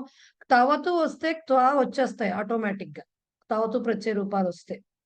ల్యప్కి ఏంటంటే మీకు కొంచెం ధాతువులు అవి కొద్దిగా తెలిసి ఉండాలి, కొద్దిగా ప్రాక్టీస్ అవసరం ల్యప్కి. అర్థమైందా ఇప్పుడు ఎందుకు వాడతాము ల్యప్ అనేవి, త్వా అనేది, రైట్? ఫైన్. నెక్స్ట్ పంచమి విభక్తి చెప్పుకునేమో ఎవరైనా చెప్పదలుచుకున్నారా? అవునండి. చెప్పండి సార్. ఇప్పుడు 7th సెంటెన్స్ లో అహం గ్రంథం దృష్ట్వా లిఖామి అని ఉంది కదండి. ఆ, అందులో త్వా అన్నది రాకుండా దృష్ట్వా అని వచ్చింది. ఎలా అండి? ఎందుకు అంటేనండి దృశ్య ధాతువుకి త్వా అని కలిసినప్పుడు అక్కడ ఒక సంధి ఏర్పడుతుందండి, ష్టుత్వ సంధి అని. దానివల్ల అది దృష్ట్వా కింద మారుతుంది. ఆ సంధి ఏంటనేది 3వ లెవెల్లో చదువుతారు మీరు. అంటే పదాలు యాడ్ అవ్వడానికి చాలా రకాల ఈ నియమాలు ఉంటూ ఉంటాయి. సో దృశ్య అనే దానికి శకారం వస్తుంది, త్వా అనేది యాడ్ అవుతున్నప్పుడు దానికి ఒక రకమైన సంధి కలుస్తుంది. దానికి నియమాలు ఉన్నాయి. అవి దాని ప్రకారంగా ఏమవుతుందంటే ఇది కాస్త దృష్ట్వా కింద మారుతుంది. పృష్ట్వా, దృష్ట్వా ఇవన్నీ అలా వచ్చే రూపాలు అన్నమాట. రైట్ అండి? మీకు ఇక్కడ ఇవి తెలియదు కాబట్టి నేను చెప్పిస్తాను. ఒకసారి అభ్యాసము తీయండి. పంచమి విభక్తి తర్వాత 166 పేజ్ నెంబర్ లో అభ్యాసం ఉంది.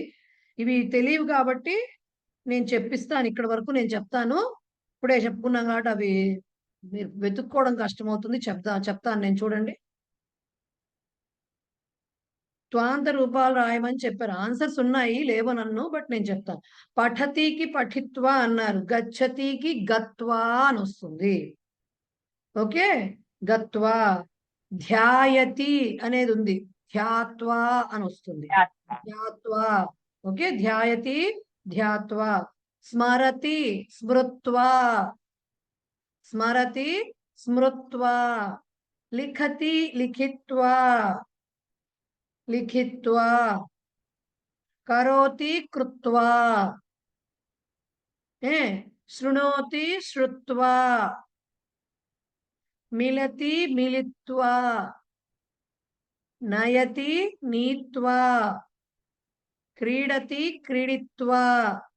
హరతి హృత్వా.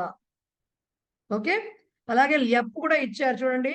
పరిహరతికి పరిహృత్య అని వాళ్ళే ఇచ్చారు. అవగచ్చతి, గచ్చతి అంటే గమ్ కదా, సో అవగత్య అని రాయ. అవగత్య అంటే అర్థం చేసుకుని. పరిణయతి, పరి ప్లస్ నయతి. నయతికి ఏం చెప్పాం? పైన నీత్వ మామూలుగా అయితే. సో ఇక్కడ పరిణీయ అని వస్తుంది. పరిణీయ. ఓకే, పరిణీయ. ఉపవిశతికి ఉపవిశ్య అని వస్తుంది. ఉపవిశ్య. ఉపదిశతికి ఉపదిశ్య అని వస్తుంది. ఉపవిశ్యతికి ఉపవిశ్య, ఉపదిశతికి ఉపదిశ్య అని వస్తుంది. ఆగచ్చతి ఆగత్య. ఆగత్య. ఆకర్షతి ఆకృష్య. ఆకృష్య. ఆకర్ష్య అని రాయకూడదు, ఆకృష్య. నిర్దిశతి నిర్దిశ్య. పైన ఉపదిశతి వచ్చింది, ఉపసర్గతోటి దిశతి. ఇక్కడ నిర్దిశతి ఉపసర్గతోటి ఏదొచ్చినా నిర్దిశ్య అలాగే వస్తుంది, ఉపదిశ్య అలాగే వస్తుంది. నిర్మాతి అని ఒకటి ఉంది. మాతి అనేది వెర్బ్, అనేది ఉపసర్గ. నిర్మాతి అంటే నిర్మిస్తున్నాడు అని అర్థం. నిర్మాయ, నిర్మీయ అనుకుంటా. నిర్మాయ నిర్మాయ చదివినట్టు గుర్తు నాకు.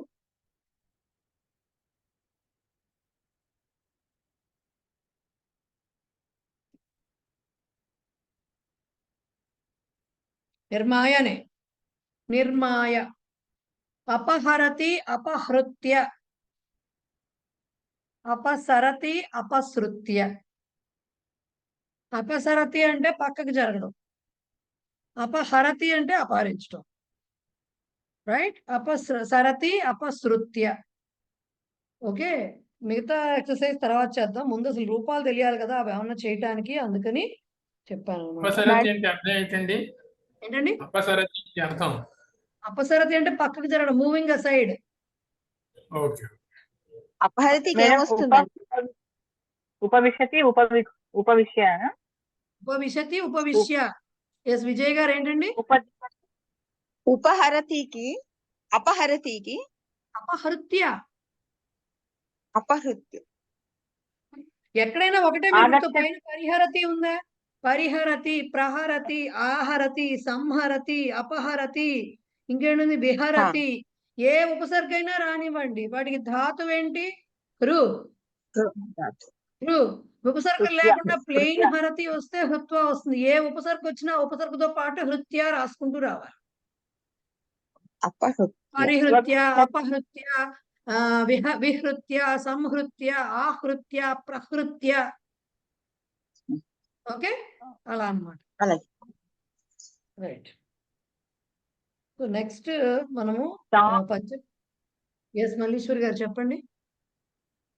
అంటే ఉపవిశ్య అంటే షావతి రాసి యా రాయాలి అంతే కదా? మెలిక ఉపవిశతిలో ఏ సకారం రాస్తారు? మెలికి అదే తెరగల సార్ రాస్తాం. అదే దాందే పక్కన దాని ఒత్తైతే రాయాలి. అంటే దానికి ఇలా ఉండి రకారంలో ఉండి పక్కన గీత ఉంటుంది, ఆ గీత తీసేస్తాం. ఉపవిశ్య.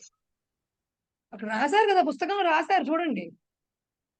ముందర చదివాం మనం, చూడండి ఒక్కసారి వాక్యాలు తీసి చూడండి, వాక్యాల తర్వాత చివరికి చూడండి. ఎప్పుడు ఇచ్చేది 162వ పేజీలో ఇచ్చారు చూడండి ఎలా రాయాలో. కిందకుంటాయి. ఇచ్చారండి. ఉపవిశ్య ఇచ్చారు చూడండి. రైట్. సో పంచమీ విభక్తికి వెళ్లే ముందర కాస్త ప్రహేళిక అవి చదువుకుని పంచమీ విభక్తి మళ్ళీ చెప్పుకుందాం. ప్రహేళిక చూడండి 169వ పేజీలో ప్రహేళిక. అపదో దూరగామి చ సాక్షరో నచ పండితః అముఖః స్ఫుట వక్తా చ యో జానాతి స పండితః. అపదో దూరగామి చ సాక్షరో నచ పండితః అముఖః స్ఫుట వక్తా చ యో జానాతి స పండితః. ఇక్కడ అన్ని సెపరేట్ గానే ఉన్నాయి, ఒక్కటే అపదః అని చదువుకోవాలి. సాక్షరః, ఓకే, యః జానాతి సహ పండితః. అంతే. మీరు ఆ స్ప్లిట్లన్నీ ఊరికి నేను చెప్పడం తప్ప మీకు అవన్నీ అవసరం లేదు. ఏంటి అపదః అంటే పదములు లేవు అంటే కాళ్ళు లేవు. అపదః కాళ్ళు లేనివాడు, కాళ్ళు లేవు. దూరగామి అంటే దూరం వెళ్ళేవాడు. గామి అంటే అర్థం ఏంటి? వెళ్ళేవాడు అని అర్థం. Okay, traveller. సో దూరగామి కాళ్ళు లేవు అయినా కూడా దూరం వెళ్ళగలుగుతా. స అక్షర సాక్షర నచ పండిత. అక్షరాలన్నీ తెలుసు కానీ పండితుడు కాదు. అంటే చదువచ్చు. సాక్షర అంటే లిటరేట్ పర్సన్ అని అర్థం. అక్షరాలు వచ్చు అంటే చదువుకున్నవాడే కానీ పండితుడు కాదు. అముఖ, ముఖం అంటే నోరు. అముఖ అంటే నోరు లేనివాడు, నోరు లేదు కానీ స్ఫుట వక్త, చాలా బాగా మాట్లాడగలడు, చక్కగా మాట్లాడగలడు. యహ జానాతి స పండితః. ఇది ఇదివరకు మనం ఆడుకునే వాళ్ళం, అందరం రౌండ్ గా కూర్చుని మా తాత ఉత్తరం ఎక్కడికో వెళ్ళిందని ఆడేవాళ్ళం చూడండి. ఉత్తరం అనమాట. దీన్ని ఏం చెప్తున్నారు? అపదో కాళ్ళు లేవు, దూరం వెళ్తుంది. కార్డ్ అంటామే మనం, ఇది చెప్తాం, సమపత్రం అంటారు దాన్ని. సమపత్రం అంటే కార్డ్ ఉంటుంది కదా, ఎన్వలప్. తోకలేని పెట్టాలి వారండి చిన్నప్పుడు. అదే తోకలేని పెట్ట.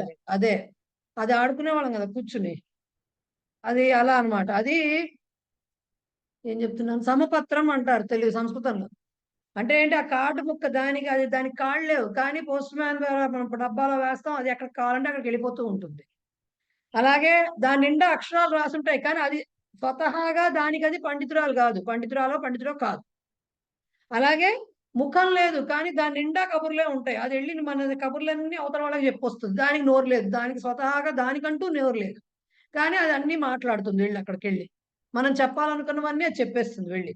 సో ఎవడు చదువుకున్నాడో తెలుసుకున్నాడో వాడు పండితుడు అన్నారు. దీనికి ఆన్సర్ సమపత్రం, ఉత్తరం. నెక్స్ట్ మనం చదువుకునే సంగ్రహాయ విషయాల్లో దేవతా స్తుతిలో ఈసారి పార్వతీదేవి స్తుతి అండి. మనం ఎప్పుడు చదివే శ్లోకాలే రెండు కూడా. సర్వమంగళ మాంగళ్యే శివే సర్వార్థ సాధికే శరణ్యే త్ర్యంబకే దేవి నారాయణి నమోస్తుతే. అన్ని సంబోధన ప్రథమా విభక్తిలో ఉన్నాయి. సర్వమంగళ మాంగళ్యే, ఓకే, శివే సర్వార్థ సాధికే శరణ్యే త్ర్యంబకే దేవి నారాయణి నమోస్తు తే. సర్వమంగళ మాంగళ్యే. మాంగళ్య అంటే అర్థం ఏంటి? అన్ని మంగళం అంటే ఏంటండి? శుభము. అన్ని రకాల శుభాలకు కూడా ఇంకా శుభప్రదమైందిట.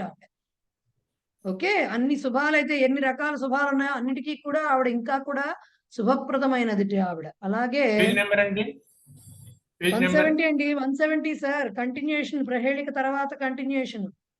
ఓకే. సో శుభాలన్నిటికీ కూడా ఇంకా మంగళకరమైనది ఆవిడ. మంగళ స్వరూపిణి అంటామే మనం, అదనమాట. మంగళాలకే మంగళ స్వరూపిణి.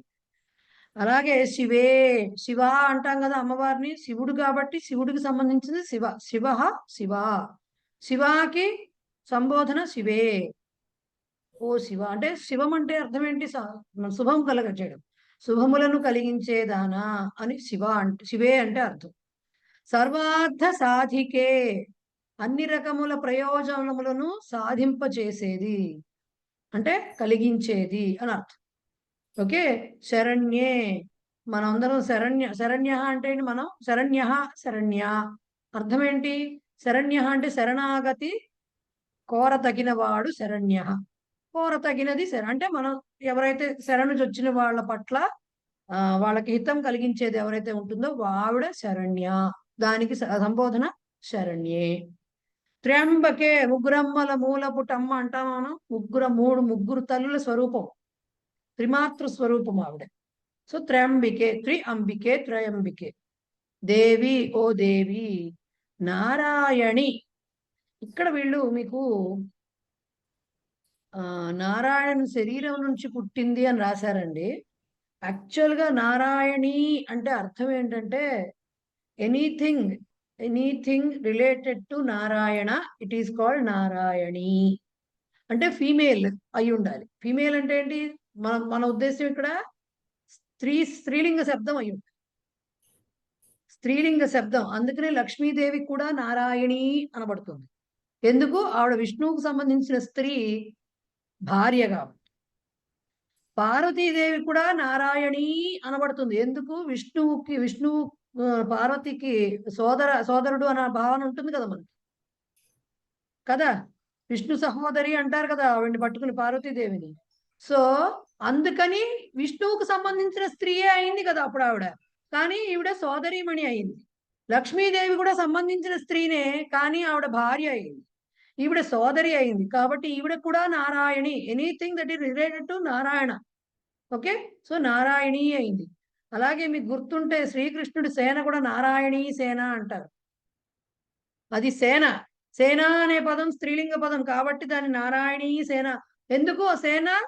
It is related to Narayana, Narayana సంబంధితమైనటువంటి సేన కాబట్టి నారాయణి అయింది. రైట్. సో ఇక్కడ మీరు శరీరం నుండి పుట్టినది అనే చెప్పక్కర్లేదు, విష్ణు సహోదరి కాబట్టి ఆవిడ, అందుకని నారాయణి అయింది ఆవిడ. సో నారాయణి నమోస్తు తే, నమః అస్తు తే, నీకు నమస్కారము అని చెప్పటం. ఓకే, అలాగే రెండోది కూడా అన్నపూర్ణే సదాపూర్ణే శంకర ప్రాణవల్లభే జ్ఞాన వైరాగ్య సిద్ధ్యర్థం భిక్షాం దేహి చ పార్వతి. ఇది అసలు నేను చెప్పక్కర్లేదేమో కూడా అర్థం. అసలు దీంట్లో కూడా అన్ని సంబోధన ప్రథమ విభక్తే. అన్నపూర్ణే, ఎప్పుడు అన్నపూర్ణ అంటే ఏంటి? అన్నంతో పూర్ణురాలైనది ఆవిడ, అంటే ఎల్లవేళలా ఆకలి తీర్చేటటువంటిది. సదా పూర్ణే, ఆవిడే కంప్లీట్ ఉమన్ అన్నమాట ఆవిడే. సో సదా పూర్ణం, ఆ పూర్ణంగా ఉంటుంది ఆవిడ, ఎప్పుడు నిండుగా ఉంటుంది. శంకర ప్రాణ వల్లభే, అన్ని సంబోధనలేనండి. శంకరుడికి ప్రియమైన పత్ని. అలాగే ఆవిడ అలాంటి పార్వతి, ఓ పార్వతీదేవి, జ్ఞాన వైరాగ్య సిద్ధ్యర్థం, నాకు జ్ఞానము వైరాగ్యము కలగాలి, అందుకోసమని భిక్షనివ్వు. అన్నపూర్ణాదేవి దగ్గరికి వెళ్తే మీరు అన్నపూర్ణాదేవి విగ్రహం చూస్తే ఆవిడ ఆ చేతిలో ఒక గిన్నె గరిట ఉన్నట్టు కనపడతాయి కదండి. అలాంటి భిక్ష నాకేదో అన్నం కాదమ్మా, నాకు అలాంటి జ్ఞానము వైరాగ్యము సిద్ధించాలని భిక్ష వెయ్యి నాకు అనే ఆశీర్వాదం నాకు ఇవ్వు అని చెప్పటం అనమాట. భిక్ష వేయమంటే గరిటలోంచి అన్నం పెట్టు అని అర్థం కాదు. అలాంటి భిక్ష నాకు వెయ్యి, ఆ ఆశీర్వాదాన్ని భిక్షగా నాకు వెయ్యి అని చెప్పటం అన్నమాట. ఓకేనా? అవి సంగ్రాహ్య విషయాలు. ఇకపోతే సంస్కృత వాంగ్మయ పరిచయంలో అభిజ్ఞాన శాకుంతలం అనే నాటకం గురించి చెప్పారు. అది అందరికీ తెలిసిందే. శకుంతల దుష్యంతుల కథలు కాళిదాసు యొక్క పంచమహాకావ్యాల్లో అభిజ్ఞాన శాకుంతలం కూడా ఒకటి కాదు. అభిజ్ఞాన శాకుంతలం నాటకాలు. మర్చిపోయాను, కాళిదాసు రచించిన నాటకాలు 3 నాటకాలు ఏమిటి అనేది క్వశ్చన్ వస్తూ ఉంటుందండి యూజువల్. ఓకే. కాళిదాసేన రచితాని నాటకాని కాని కతి సంతి ఏకే అనిస్తారు, తాని కాని అనిస్తారు. సో అభిజ్ఞాన శాకుంతలం, విక్రమోర్వశీయం అండ్ మాళవికాగ్నిమిత్రం, ఆ 3 రాయాలి. మీకు ఉంటుంది ఎక్కడో అది కూడా. సో దాంట్లో ఒక శ్లోకం ఇచ్చారు, అది చూడండి. కావ్యేషు నాటకం ఆ 3 పేర్లు ఇందులో ఎక్కడ ఉన్నాయి పుస్తకంలో? ఉంటాయండి, ఎక్కడ ఉంటాయి, చూసుకుంటే ఉంటాయి. స్టార్టింగ్ లోనే ఉందండి. సంస్కృత పరిచయం స్టార్టింగ్ లోనే ఉంది. ముందరే ఇచ్చారు, మాళవిక అక్కడే ఇచ్చారు, స్టార్టింగ్ లోనే ఉంటుంది. చదవండి సార్, ఉంటుంది, అక్కడే ఉంటుంది. దాంట్లో శ్లోకం ఇచ్చారు, అది చెప్దాం చూడండి. కావ్యేషు నాటకం రమ్యం తత్ర రమ్యా శకుంతల తత్రాపి చ చతుర్థోంకః తత్ర శ్లోక చతుష్టయం.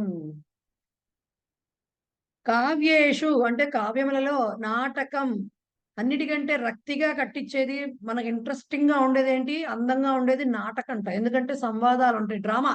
మనందరికి కూడా అదే ఇష్టం కదండి, సీరియల్లోనూ సినిమాల్లోనూ అవే కదా మనం చూసేది. సో నాటకం రమ్యం, నాటకం అనేది చాలా అందంగా ఉంటుందిట. తత్ర రమ్య, ఆ అందంగా ఉన్న నాటకాల్లో కూడా, ఆ చక్కటి నాటకాల్లో కూడా రమ్య శకుంతల, అందమైనది శకుంతల. అంటే ఇక్కడ శకుంతల అనే అమ్మాయి గురించి చెప్పట్లా, అభిజ్ఞాన శాకుంతలం అనే నాటకం గురించి చెప్తున్నారు. ఆ నాటకాలన్నిట్లో కూడా అభిజ్ఞాన శాకుంతలం అనేదైతే ఉందో అది ఇంకా అందంగా ఉంటుంది. తత్రాపిచ, ఇంకా అక్కడ కూడా అట చతుర్థ అంక, 4వ అంకం ఏదైతే ఉందో, పార్ట్స్ గా విడగొడతారు కదా, ప్రథమ అంకము ద్వితీయ అంకం అలా చెప్తారు కదా, అలాగా 4వ అంకం ఏదైతే ఉందో అది చాలా బాగుంటుందిట. దాంట్లో కూడా తత్ర శ్లోక చతుష్టయం, 4 శ్లోకాలట.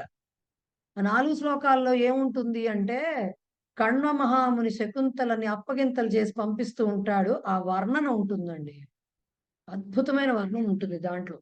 సో ఆ 4 శ్లోకాలు చాలా బాగుంటాయి. అంటే చేసుకుంటూ ఉంటారు అనమాట. పెద్ద యూనివర్స్ లో ఎర్త్ లో మళ్ళీ మనకి హైదరాబాద్ లో మన ఇది అన్నట్టుగా చూపించిన, మన ప్లేస్ అలా చూపించినట్టుగా చెప్తున్నారు, ఇంకా డీప్ గా.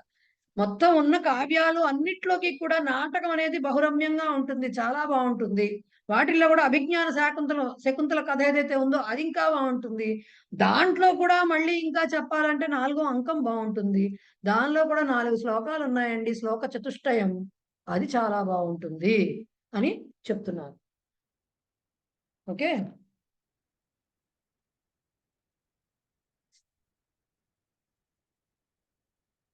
సుభాషితం 176 పేజ్ నెంబర్.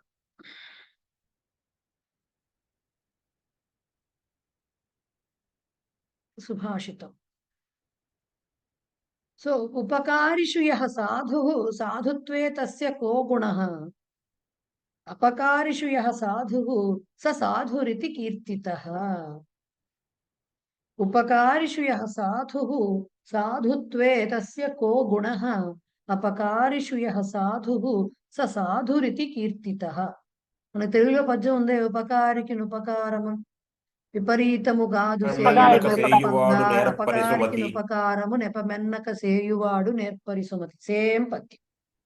ఉపకారిషు మనకి సహాయం చేసిన వాడు, మనకు ఉపకారం చేసిన వాడు, ఉన్నవాళ్ళు ఎవరైతే ఉన్నారో వాళ్ళ యందు, వాళ్ళ పట్ల, ఉపకారిషు వాళ్ళ పట్ల, యహ సాధుహు ఎవడైతే మంచితనం కలిగి ఉంటాడో, సాధుహు అంటే ఏంటంటే ముక్కు గడ్డాల మీసాలు పెంచుకుని కాషాయ వస్త్రాలు కట్టుకుని కూర్చునేవాడు కాదు.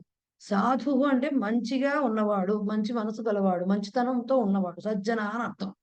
సో వాడు మనకి ఎవరైతే మనకు ఉపకారం చేశారో వాళ్ళ పట్ల మంచిగా ఉన్నవాడు, అంటే వాళ్ళ పట్ల మంచితనంతో వ్యవహరించేవాడు ఉన్నాడో, తస్య సాధుత్వే కో గుణః, అతని యొక్క సాధుత్వము అంటే మంచితనం. నీకు మంచి చేశాడు కాబట్టి నువ్వు వాడి పట్ల మంచిగా ఉన్నావు, దాంట్లో నీ గొప్పతనం ఏముంది, అది క్వశ్చన్. సో నీకు మంచి చేశాడు, నీకు ఫేవర్ చేశాడు కాబట్టి నువ్వు అతని పట్ల నువ్వు చక్కగా మంచిగా వ్యవహరించటము, చక్కగా బాగున్నావా అని ఎక్కడ లేని వినయాన్ని ప్రదర్శించడం, ఇవన్నీ చాలా కామన్ థింగ్స్. సో ఆ చూపించే మంచితనంలో గుణము అంటే విశేషం ఏమీ లేదు పెద్దగా. కానీ అపకారిషు యః సాధువు, తనకు అపకారం చేసిన వాడి పట్ల కూడా ఎవడైతే మంచితనాన్ని చూపిస్తాడో అతడు అసలైన మంచివాడు. సహ సాధువు ఇతి కీర్తిత, అతను అసలైన మంచివాడు అని కీర్తించబడతాడు. నీకు మంచి చేస్తే, నీకు మనకు కావాల్సినవేవో ఇస్తే అందరూ మంచివాళ్లే మనకి. కానీ మనకు ఎవడైతే అపకారం చేశాడో వాడిని కూడా మనం అదే సేమ్ టెంపో తోటి కనుక మనము వాడిని గ్రీట్ చేయగలిగితే, వాడి పట్ల వ్యవహరించగలిగితే అప్పుడు మనం మంచివాళ్ళమని తెలుస్తుందట. అది ఆ శ్లోకం యొక్క క్లియర్.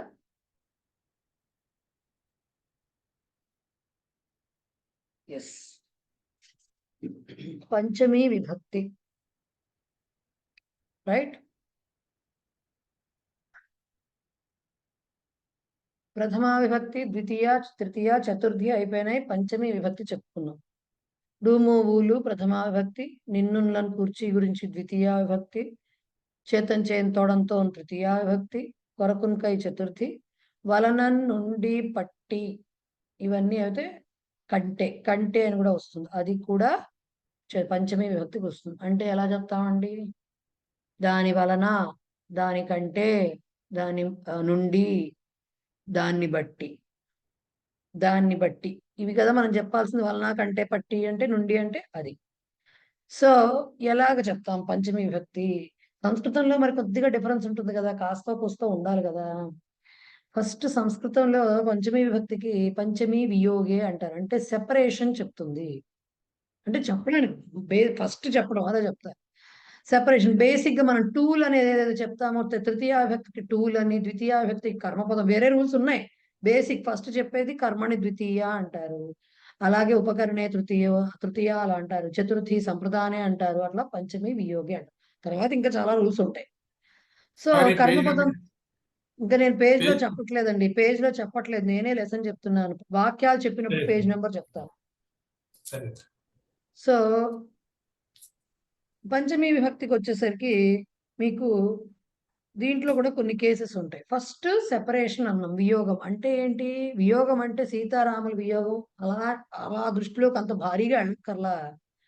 చెట్టు నుంచి ఆకు పడింది, పండు పడింది, ఇంటి నుంచి మనం వెళ్ళాము బయటికి, ఓకే. లేకపోతే అలా అలా చెప్పేటప్పుడు కూడా అంటే ఏంటి? చెట్టు నుంచి ఆకు పడిందో, ఆకో పండో పువ్వో పడింది కిందకి అంటే ఏంటి? అంతవరకు దానికి ఆశ్రయంగా ఏది ఉంది? చెట్టు ఉంది. కానీ ఇప్పుడు కింద పడేసరికి ఏమైంది? చెట్టుకి దీనికి సెపరేషన్ వచ్చింది కదా, చెట్టుకి దీనికి సెపరేషన్ వచ్చింది కదా. సో అలాంటి సందర్భాల్లో వియోగము అనేది అది చెప్పదలుచుకుంది. మనం తెలుగులో చెప్తుంటే ఈజీగా ఉంది కదా, చెట్టు నుంచి పండు పడింది, నుండి వచ్చింది కదా, పంచమీ విభక్తి చెప్పేస్తాం తెలుగులో. దాన్నే ఏమన్నారు వీళ్ళు? వియోగము అన్నారు. అలాగే నీ నుంచి నేను పుస్తకం తీసుకున్నాను అని చెప్పేస్తాను. నుంచి అని వచ్చేస్తోంది, నీ నుండి నేను పుస్తకం తీసుకున్నాను అంటే నీకు పుస్తకానికి సెపరేషన్ వచ్చింది కదా అక్కడ. సో అంటే తెలుగులో చెప్తున్నప్పుడు క్లియర్ గా ఉంది, నీ నుండి లేకపోతే తన నుండి ఇలా చెప్పేస్తున్నావు. సంస్కృతంలో దాన్నే వియోగం అన్నారు. అంటే అప్పటి వరకు పుస్తకం నీ దగ్గర ఉంది, ఇప్పుడు నా దగ్గరకు వచ్చేసింది. సో నీకు ఆ పుస్తకానికి సెపరేషన్ అనేది వచ్చింది, రైట్. సో ఇది ఈ సెపరేషన్ చెప్పడం కోసం పంచమి అంటే అంతకు మునుపు ఏదైతే ఆశ్రయంగా ఉందో ఆ పదానికి పంచమి వస్తుంది. అంటే ఏంటి? చెట్టు నుంచి పండు పడింది అని చెప్పాలి అంటే ఆ చెట్టు ఏదైతే ఉందో, చెట్టు నుండి అని రాస్తున్నాం కదా తెలుగులో, కానీ ఇక్కడ ఫ్రమ్ ట్రీ అని తెలుగులో ఇంగ్లీష్ లో కూడా రాస్తాము. కానీ సంస్కృతంలో అలా రాయం కదా, సెపరేట్ గా కనిపించదు, విభక్తి కలిసిపోయి కనిపిస్తుంది. అందుకని ఆ చెట్టు అనే పదానికి దేనితో అయితే వియోగం వస్తోందో ఆ పదానికి పంచమి విభక్తి రావాలి అనేది ఒక నియమం. విభక్తి రూపాలు ఎలా వస్తాయి తర్వాత చెప్తాను. రెండోది ఏంటి నియమం అంటే, ఏదైనా ఒక యాక్షన్ కి, ఒక వెర్బ్ కి కారణం ఏదైనా ఉంటే, ఒక కారణం ఉండాలి. అంటే సూర్యుడు ఉన్నాడు కాబట్టి మనం జీవిస్తున్నాం, సూర్యుడి వలన మనం జీవిస్తున్నాం. అంటే మనం జీవించడం అనే యాక్షన్ ఎలా జరుగుతుంది? దేని వలన జరుగుతోంది? సూర్యుడి వలన జరుగుతుంది. సో మన యాక్షన్, మనం బతకడము, మనం జీవించడం, మన లైఫ్, మన లివింగ్ అనేది యాక్షన్ కదా. సో అది దేని వల్ల జరుగుతోంది? దానికి కాజ్ ఎవరు? కారణం ఎవరు? సూర్యుడు. సో సూర్యుడికి పంచమి రావాలి అనేది అంటే కాజ్ ఆఫ్ అన్ యాక్షన్. ఒక క్రియకి కారణభూతమైన వాటికి పంచమి రావాలి. క్రియకి అది గుర్తుపెట్టుకోవాలి. మూడోది ఉంది, ఇది చాలా బండి గుర్తుగా పెట్టుకోవాల్సింది. కాజ్ ఆఫ్ ఫియర్, భయము అనేది ఏ రకమైన రూపంలో అయినా రావచ్చు. అంటే వెర్బ్ రూపంలో విభేతి, విభ్యతి అని ఉంటాయి, వెర్బ్స్ ఉంటాయి. అలా అని కానీ భీతి అని కానీ, భీ ధాతు అంటారు దాన్ని. సో భీతి అనే మాట రావచ్చు. దేనికి ఎక్కడొచ్చినా సరే అతను ఆమె పాము నుండి పాము వలన భయపడుతున్నది. భయానికి కారణమైంది ఏంటి? పాము. భయపడుతున్నది అని చెప్పొచ్చు, భయపడింది అని పాస్ట్ టెన్స్ లో చెప్పొచ్చు, భయపడబోతోంది అని చెప్పొచ్చు. లేకపోతే భయము అని నౌన్ ఫామ్ లో భయము కలుగుతున్నది అని చెప్పొచ్చు, అంటే భీతి అని డైరెక్ట్ గా రావచ్చు. ఎలా వచ్చినా భీతి అనే అర్థం వచ్చే, భయము అని వచ్చే అర్థం వచ్చేటటువంటి మాట ఎక్కడైనా వస్తే వాక్యంలో, ఆ మాటకి అంటే ఆ భయం అనేది కారణం ఏదైతే ఉందో, భయానికి కారణమైన మనిషి అవ్వచ్చు, వస్తువు అవ్వచ్చు, జంతువు అవ్వచ్చు, దేనికైనా సరే పంచమి రావాలి అనేది ఇంకొక నియమం. అంటే కాజ్ ఆఫ్ ఫియర్ ఏదైతే ఉందో దానికి పంచమి విభక్తి రావాలి అనేది ఇంకొక నియమం. ఇంకొకటి ఉంది, కొన్ని పదాలు ఉన్నాయి, పూర్వ పర అనే శబ్దాలు ఉన్నాయి కొన్ని. ఓకే, పూర్వ పర అంటే ఏంటి? దానికి పూర్వ పర అనే వాటికి చాలా మీనింగ్స్ ఉన్నాయి. కొన్ని మీనింగ్స్ ఏంటంటే, ఒక మీనింగ్ ఏంటంటే మనం చెప్పుకునేది పూర్వ అంటే ముందర, బిఫోర్ అండ్ ఆఫ్టర్. ఇది మనం చెప్పదలుచుకుంది. ఇక్కడ పూర్వ పర అంటే అర్థము బిఫోర్ అండ్ పూర్వ అనంతర, యాక్చువల్గా పూర్వ అనంతర ఆర్ పర అని కూడా చెప్పుకోవచ్చు అనుకుంటా, అది కూడా ఉందనుకుంటా దీంట్లో. పూర్వ పర, పూర్వ పరానే, అనంతరం కంటే పూర్వ పర. పర అంటే పరహ అనే దానికి కూడా చాలా అర్థాలు ఉన్నాయి, పూర్వహ అనే దానికి కూడా చాలా అర్థాలు ఉన్నాయి. ఏమున్నాయి ఇక్కడ మనం తీసుకునేది పూర్వ అనే దానికి లింగాలు వస్తాయి, పూర్వ పూర్వ పూర్వం. అలాగే పరహ పరా పరం అనే లింగాలు వస్తాయి, అవి అవ్యయాలు కావు ఇక్కడ ఈ కాంటెక్స్ట్ లో. వాటికి అర్థం ఏంటి? ముందర, బిఫోర్. పూర్వ అంటే ముందర, ఆఫ్టర్. పర అంటే ఆఫ్టర్. ఈ పదాలు వచ్చినప్పుడు మనం చూడండి, వీడు దానికంటే ముందు పుట్టాడు అంటామా? కంటే అని వాడుతున్నామా? అంటే పంచమీనేగా, అంటే పంచమీ కదా. వీడు దానికంటే, అబ్బాయి అమ్మాయి కంటే ముందు పుట్టాడు అంటాం. ఇద్దరు పిల్లలు ఉన్నారనుకోండి, అబ్బాయి పెద్ద అమ్మాయి లేదండి, అబ్బాయి ముందు పుట్టాడు అమ్మాయి కంటే, అమ్మాయి కంటే ముందు పుట్టాడు చెప్తున్నాం కదా. సో ముందు, బిఫోర్. సో అది వచ్చినప్పుడు దేనికంటే ముందు అని చెప్తున్నామో ఆ పదానికి పంచమి రావాలి. అలాగే దేని తర్వాత అంటే కూడా పంచమి రావాలి. ఓకే అని చెప్తున్నారు వాళ్ళు, ముందర తర్వాత. ఇదొక నియమం, దీనికి అన్ని ఎగ్జాంపుల్స్ ఉన్నాయి, అన్ని చెప్తాను నేను మళ్ళీ. ఇక దీంట్లో ఇచ్చినటువంటి లాస్ట్ నియమం, శ్రేష్ఠ అనే పదం వచ్చినప్పుడు, శ్రేష్ఠ అనే పదం వచ్చినప్పుడు, శ్రేష్ఠ, శ్రేష్ఠ, శ్రేష్టం ఏదైనా అవ్వచ్చు, మూలింగాల్లో వస్తుంది, ఎందుకంటే అది విశేషణంగా. సో శ్రేష్ఠ పదం వచ్చినప్పుడు ఎవరికంటే, వీడికంటే వాడు గొప్పవాడు అన్నాం అనుకోండి, వాడు శ్రేష్ఠుడు అని చెప్పాలనుకోండి, అప్పుడు ఏం చెప్పాలి? వీడి కంటే పంచమి వస్తుంది కదా, పంచమి వస్తుంది కదా శ్రేష్ఠ అనేది. సో ఇద్దరి మధ్యలో కంపారిజన్ వచ్చి, ఇద్దరి మధ్యలోనే చెప్తున్నది, గుర్తుపెట్టుకోవాలి ఈ విషయం. ఇద్దరి మధ్యలో కంపారిజన్ వచ్చినప్పుడు, వీడికంటే వాడు శ్రేష్ఠుడు అని చెప్పాల్సి వచ్చినప్పుడు, ఆ వీడికంటే ఎవరికంటేనో శ్రేష్ఠత్వం ఎవరికంటే ఎక్కువ వస్తుందో వాళ్ళకి పంచమి రావాలి. అంటే శ్రేష్ఠ శబ్దము ఉపయోగించినప్పుడు ఇద్దరి మధ్యలో కంపారిజన్, ఓకే, అప్పుడు కూడా పంచమి విభక్తి రావాలి అనేది నియమము. సో ఎలాగండి వీటన్నిటికీ ఇలా మీరు ఏదో ఏబిసిడీలో చెప్పేస్తున్నారు, మాకు అర్థం కావట్లేదు. ఫస్ట్ నియమము ఏం చెప్పాం? సెపరేషన్ అన్నాము. Okay, separation. దానికంటే ముందు రూపాలు ఎలా వస్తాయో చూసుకుని ఫస్ట్, అప్పుడు వాక్యాల్లోకి వెళ్దాం, అప్పుడు క్లియర్ గా అర్థమవుతుంది. ఇప్పుడు మనం అకార ఇకార ఒక మామూలుగా టేబుల్స్ ఎలా చెప్పుకోవాలో అన్ని. రామ శబ్దానికి ఏం చెప్పాం? రామ రామ రామ రామం రామో రామ రామేణ రామాభ్యాం రామై రామాయ రామాభ్యాం రామేభ్య పంచమి ఏమొస్తుంది? రామాత్ రామాభ్యాం భ్య, రామాత్ రామాభ్యాం రామేభ్య, వృక్షాత్ వృక్షాభ్యాం వృక్షేభ్య. ఓకే, కృష్ణాత్ కృష్ణాభ్యాం కృష్ణేభ్య, ఇలాగా అకారానికి వస్తుంది. ఇకారం హరి శబ్దానికి వచ్చేసరికి హరేహ హరిభ్యాం హరిభ్య అని వస్తుంది. హరేహ హరిభ్యాం హరిభ్య. అలాగే గురోహ గురుభ్యాం గురుభ్య. ఓకే, గురోహ గురుభ్యాం గురుభ్య. పిత్రోహ పితృభ్యాం పితృభ్య, పితృశబ్దానికి కూడా. ఈకారాంతాలకు వచ్చేసరికి ఎట్లా వస్తుంది? అదే స్త్రీలింగాలకు వచ్చేసరికి ఆకారాంతం. రమా శబ్దానికి ఎలా వస్తుంది? చతుర్థి ఎలా చెప్పాం? రమాయై, రమాభ్యాం, రమాభ్య అని చెప్పి.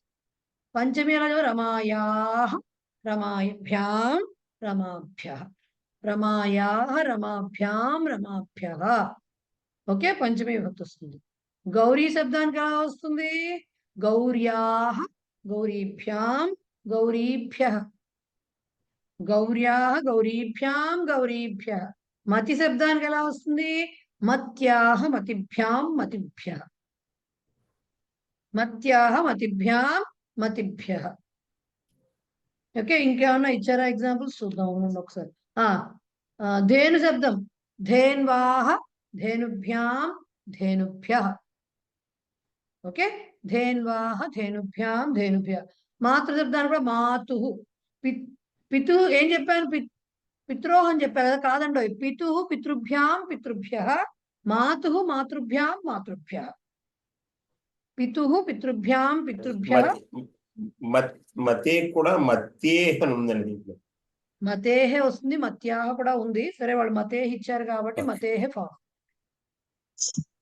మత్యాహ కూడా ఉంది, బట్ మతేహ వాళ్ళు ఇచ్చారు కాబట్టి అది ఫాలో అవుతా ఉంటే అది ఫాలో అవ్వచ్చు. మత్యాహ కూడా ఉంది. మేము అలా అలా చదువుకున్నాం కాబట్టి నాకు అలా వచ్చేసింది అంతే. ఓకే, ఇట్లాగా వాళ్ళు ఇచ్చారు. ఇంకా మన నపుంసకలింగ శబ్దాలకు వస్తే అన్ని చెప్పుకున్నాం కదా, తృతీయ విభక్తి నుంచి పుంలింగాల్లాగానే వస్తాయి. ఓకే, కాబట్టే వన శబ్దం రామాత్, రామాభ్యాం, రామేభ్య లాగా వనాత్, వనాభ్యాం, వనేభ్య అని వస్తుంది. దధి శబ్దం మన హరి శబ్దం లాగా, కాకపోతే హరికి కొద్దిగా తేడా ఉంటుంది. హరికి దీనికి దధ్న, దధిభ్యాం. హరేహే వచ్చింది అక్కడ, ఇక్కడ దధ్న అని వస్తుంది. అలాగే మధునః, మధుభ్యాం, మధుభ్య, కొంచెం తేడా ఉంటుంది పంచమి విభక్తి. ఓకే, దధ్న, దధిభ్యాం, దధిభ్య. వారి శబ్దం ఇచ్చారు మీకు, ఫుల్ శబ్దం ఇచ్చింది వారి, ఇకారాంతం. వారిణః, వారిభ్యాం, వారిభ్య, వారిణః, వారిభ్యాం, వారిభ్య అని ఇస్తారు. అలాగే మధునః, మధుభ్యాం, మధుభ్య. ఇవి మనకి ఆ శబ్ద రూపాలన్నీ వాళ్ళు ఇచ్చే. ఈ పాటికి మీకు అలవాటు అయింది కదా, ఎలా చూసుకోవాలి అనేది అలవాటు అయింది, బేసిక్ కదా. ఎట్లా చూసుకోవాలి విభక్తి రూపాలు అనేది అలవాటు అయింది. కొన్ని ఇవ్వగలుగుతారు, అన్ని వాళ్ళు కూడా ఇవ్వలేరు కదా, వరుసగా చూసుకుంటూ వెళ్ళాలి. కానీ మనకి అస్మత్ శబ్దము, యుష్మత్ శబ్దము, తత్శబ్దాలు అవన్నీ చెప్పుకోవాలి కదా. మరి తత్శబ్దాల్లో సహతౌతే దానికి ఎలా వస్తుంది? సహతౌతే తం తౌతాన్ తేన తాభ్యాం తైః తస్మై తాభ్యాం తేభ్య. చతుర్థి అయ్యాక పంచమికి వచ్చి తస్మాత్ తాభ్యాం తేభ్య. నపుంసకం పుంలింగం రెండిట్లో అలాగే ఉంటుంది. తస్మాత్ తాభ్యాం తేభ్య అని వస్తుంది. స్త్రీలింగం అయితే ఎలా వస్తుంది? తస్యాహ తాభ్యాం తాభ్య అని వస్తుంది. తస్యాహ తాభ్యాం తాభ్య. ఏతద్ కూడా అంతే. ఏతస్మాత్ ఏతాభ్యాం ఏతేభ్య పుంలింగం నపుంసకలింగం. ఏతస్యాహ ఏతాభ్యాం ఏతాభ్య స్త్రీలింగం వస్తుంది. కిం శబ్దం కూడా అంతే. కస్మాత్ కాభ్యాం కేభ్య అనేది పుంలింగ నపుంసకలింగాలు వస్తే, కస్యాహ కాభ్యాం కాభ్య అనేది స్త్రీలింగం వస్తుంది. ఓకే, ఇక అస్మత్ శబ్దం అంటే నేను, నా నుండి అని చెప్పాలనుకోండి. మత్ ఆవాభ్యాం అస్మత్, మత్ ఆవాభ్యాం అస్మత్ అని వస్తుంది. అదే యుష్మత్ శబ్దంలో త్వత్ యువాభ్యాం యుష్మత్ అని వస్తుంది. త్వత్ యువాభ్యాం యుష్మత్ అని వస్తుంది. ఇవి దానికి రూపాలు. వాళ్ళు అక్కడ టేబుల్స్ ఇచ్చారు, వెనకాల శబ్ద రూపాలు కూడా ఇచ్చారు. మనం వాక్యాలు చూద్దాం పట్టండి. అప్పుడు నేను ఎక్కడెక్కడ ఏ రూల్స్ ఏం చెప్పుకున్నాం ఒక్కసారి చూడండి. ఏం చెప్పుకున్నాం మనం అసలు ఫస్ట్?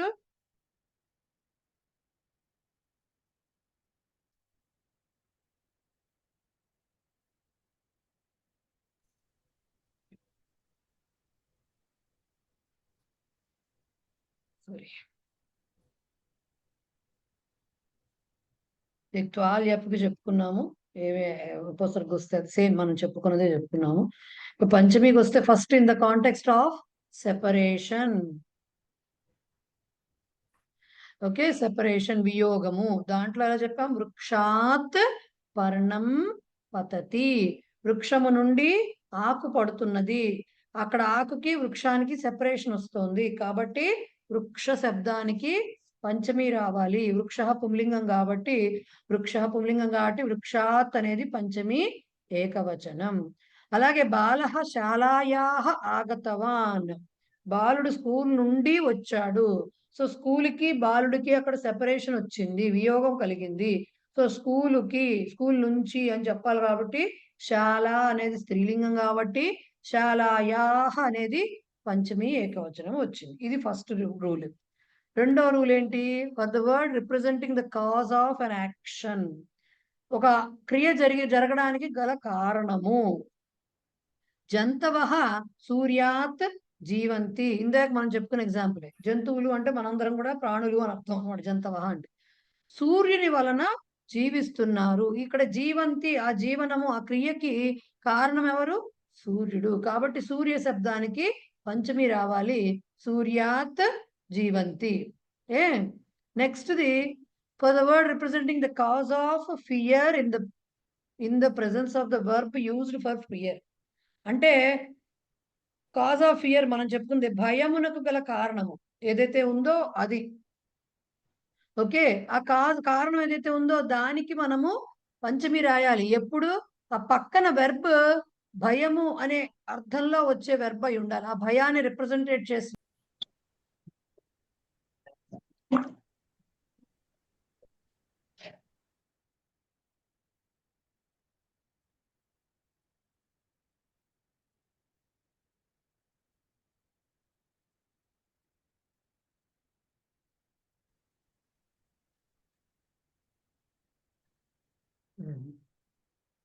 సో దానికి వెర్బ్ ఎలా ఉంటుంది అనేది కూడా మనము చూసుకున్నాం. అంటే భయము కలిగించే వెర్బ్ ఏదైతే ఉంటుందో, భయాన్ని చెప్పేటటువంటి వెర్బ్, ఆ వెర్బ్ ఉన్నప్పుడు మనము ఆ భయ కారణమైన దానికి పంచమి రాయాలి. ఎగ్జాంపుల్ చూడండి. హరిణః వ్యాఘ్రాత్ త్రస్యతి.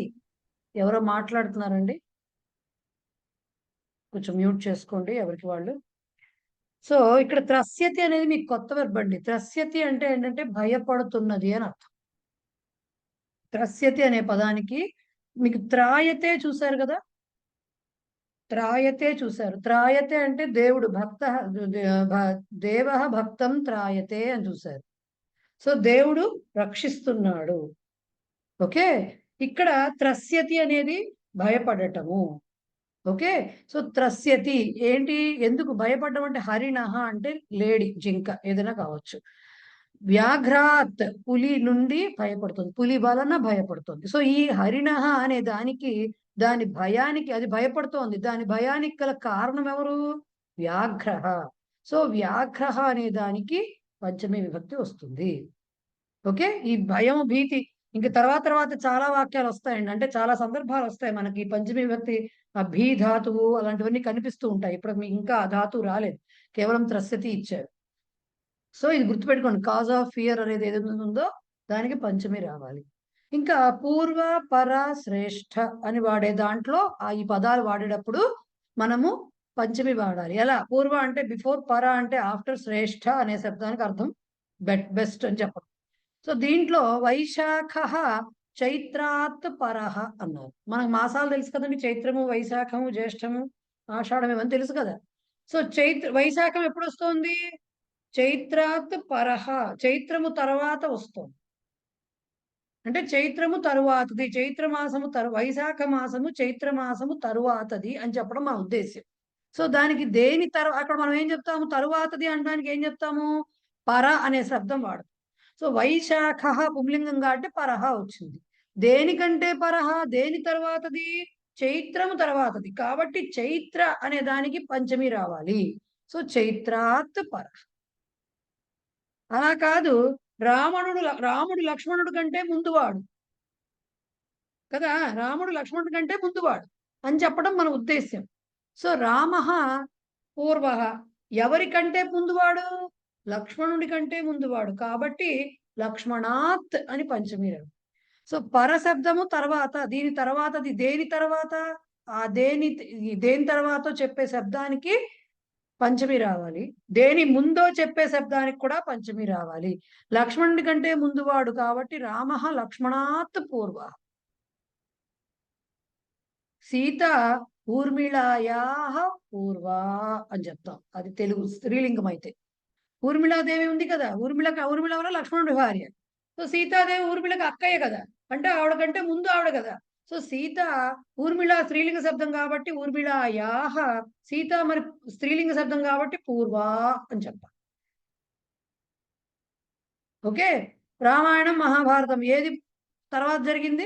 మహాభారతం తర్వాత జరిగింది, రామాయణమే ముందు జరిగింది.